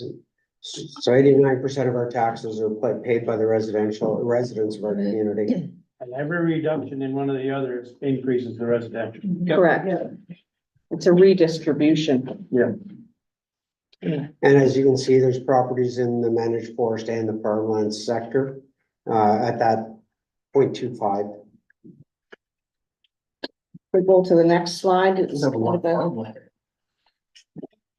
conversation that we've seen before and just had, as a matter of fact. So when we look at what the municipal portion of the residential rate, that's what council determines. All other property class tax rates are determined by a ratio to the residential rate. So for example, managed forest class, the tax rate would be 25% of that of the residential tax rate. This, Education. no, for their tax rate, their municipal tax rate would be 25% of a residential. So these are very impactful programs for us. So this year, the provincial education rate did have a 0 increase, so it's gonna stay the same as 2023. Next slide. So the next two slides allow for a tax rate comparison to some neighboring municipalities. I've tried to include similar sized townships with similar services to our own. I'm sure you've noticed that the majority listed have a county tax level component. So the counties, they provide lower tier municipalities with health, social services, and land planning services. Roads. Roads. So sorry, go ahead. So just to kind of preface this, I was able to get a lot of the numbers very quickly and easily for the county, which is abutting us, and that's probably why they're primarily used. But in the county, they've got the county and the lower tier, which do all of the work that we do. So just to kind of look at that, I guess if you looked at Brudenell, Lindach, Raglan, they're at 0098. That means that's $980 on $100,000 in assessment as your taxes, where ours is 910. So there's $70 of difference in what you would pay for the same property in Brudenell as you pay here. So that just gives you a bit of an idea where we are as it relates to our taxes as a municipality by comparison to others. And the easy way is just quite simply that 900 or the 90091 0 is $910. You just shift your decimal places over to get. And if you look down, Hastings Highlands actually at 1131 for the same thing. So it just gives you an idea where we stand in the greater scheme of the area to provide the exact same services as some of these other municipalities are providing. Yeah, so when we look at both of these slides, you'll see that 3 had a lower tax rate, 4 have comparable tax rates to our own, and 10 are at 1% or more. The 4 comparables, as Brian mentioned, Brudenell, Lindach, Raglan, Madawaska Valley, Horton Township, and Armour Township. Next slide. So funding the budget, as it stands, the taxation levy required to fund the 2024 operating budget is 2.9 million. Our 2024 property taxation levy with a 0% increase would raise 2.6 million. So that's leaving a deficit of 289,000. That shortfall would equate to approximate 10.8% tax rate increase as the budget stands. And I just wanted to make note for everyone that if we were to increase our taxes by 1%, that would achieve $26,566. So it's not a huge amount and actually feels kind of like a drop in the bucket for today's economy. And last year we did utilize a reserve transfer to mitigate the tax increase, but that transfer wasn't for quote one-time services required or one-time purchases. That was to fund to mitigate the operating. So that's 5%, basically 5% of where our 10% is right now. Our next slide. So this is to fund the capital levy as it stands. The taxation levy required to fund it would be $237,000, which an 8.9% property tax rate increase would be required to fund that. So in total, it would be approximately a 19.7% tax rate increase to fund this preliminary budget. So there's a few stages to the budgeting process. The first is to determine our expenditures and revenues. The second, we determine what the deficit is from that. The third is narrowing of the deficit, and the final stage would be passing of the budget.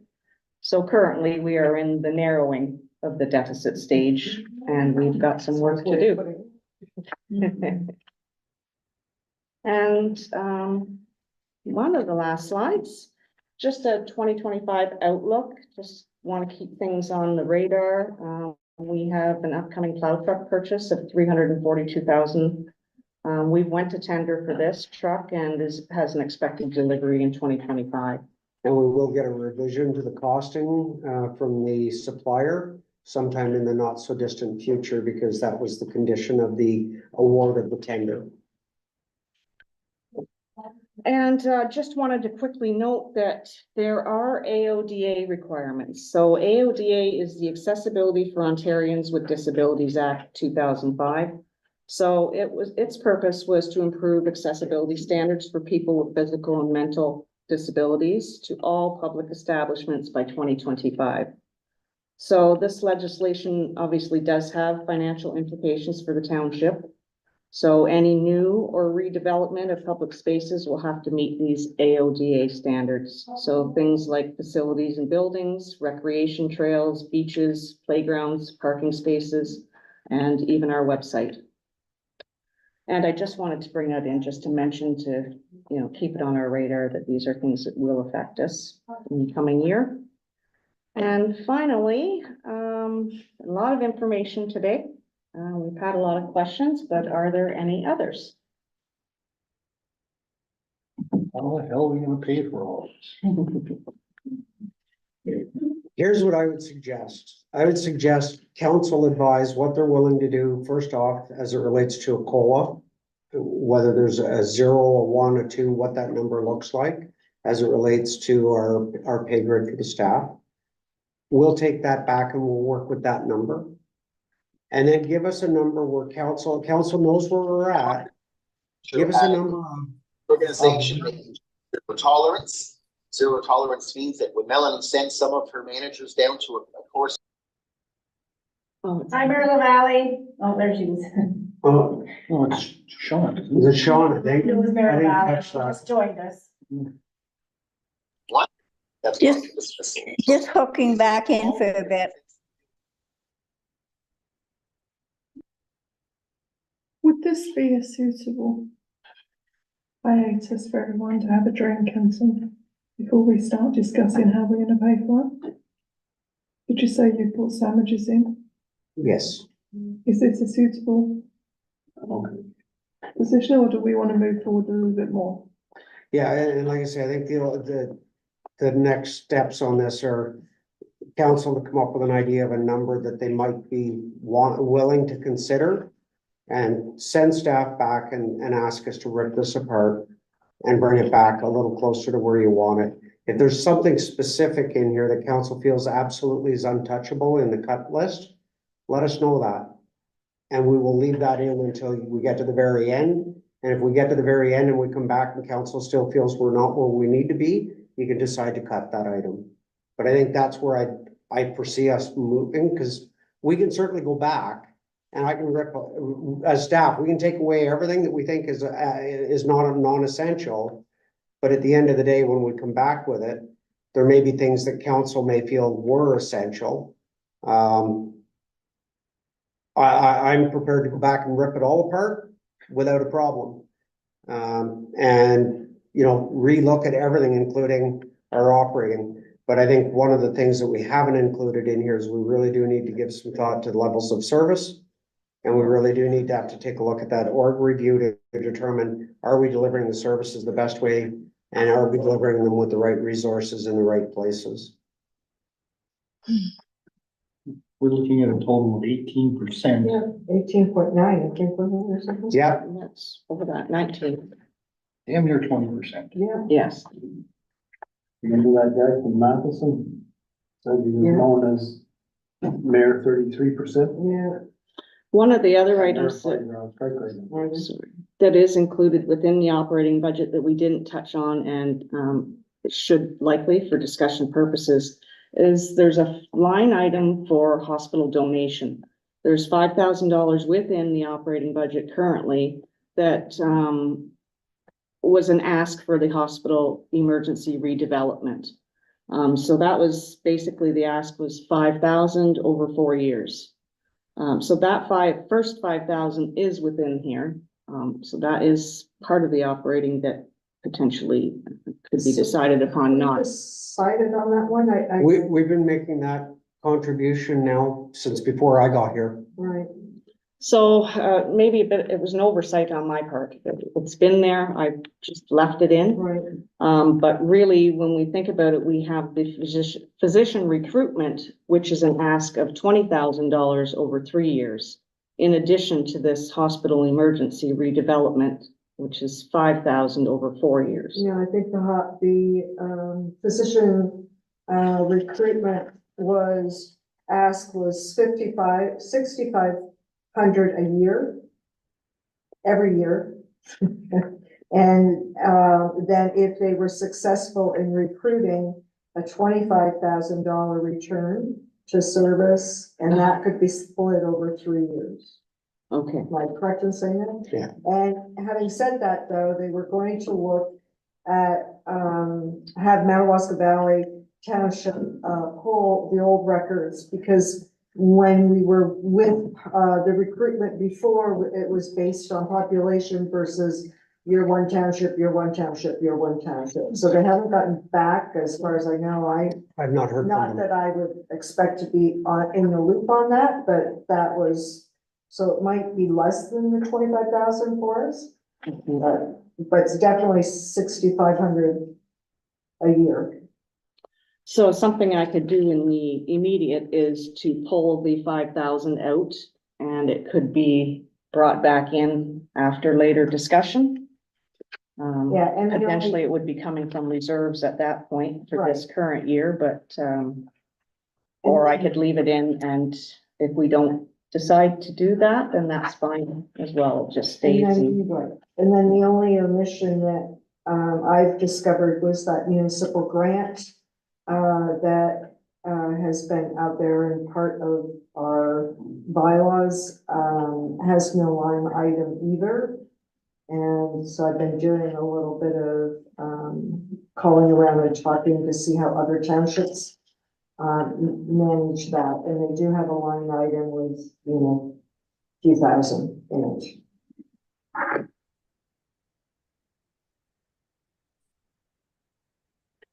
So we could have discussion around, we could have a break and come back to this and then discuss a few of the things you might like to see stay.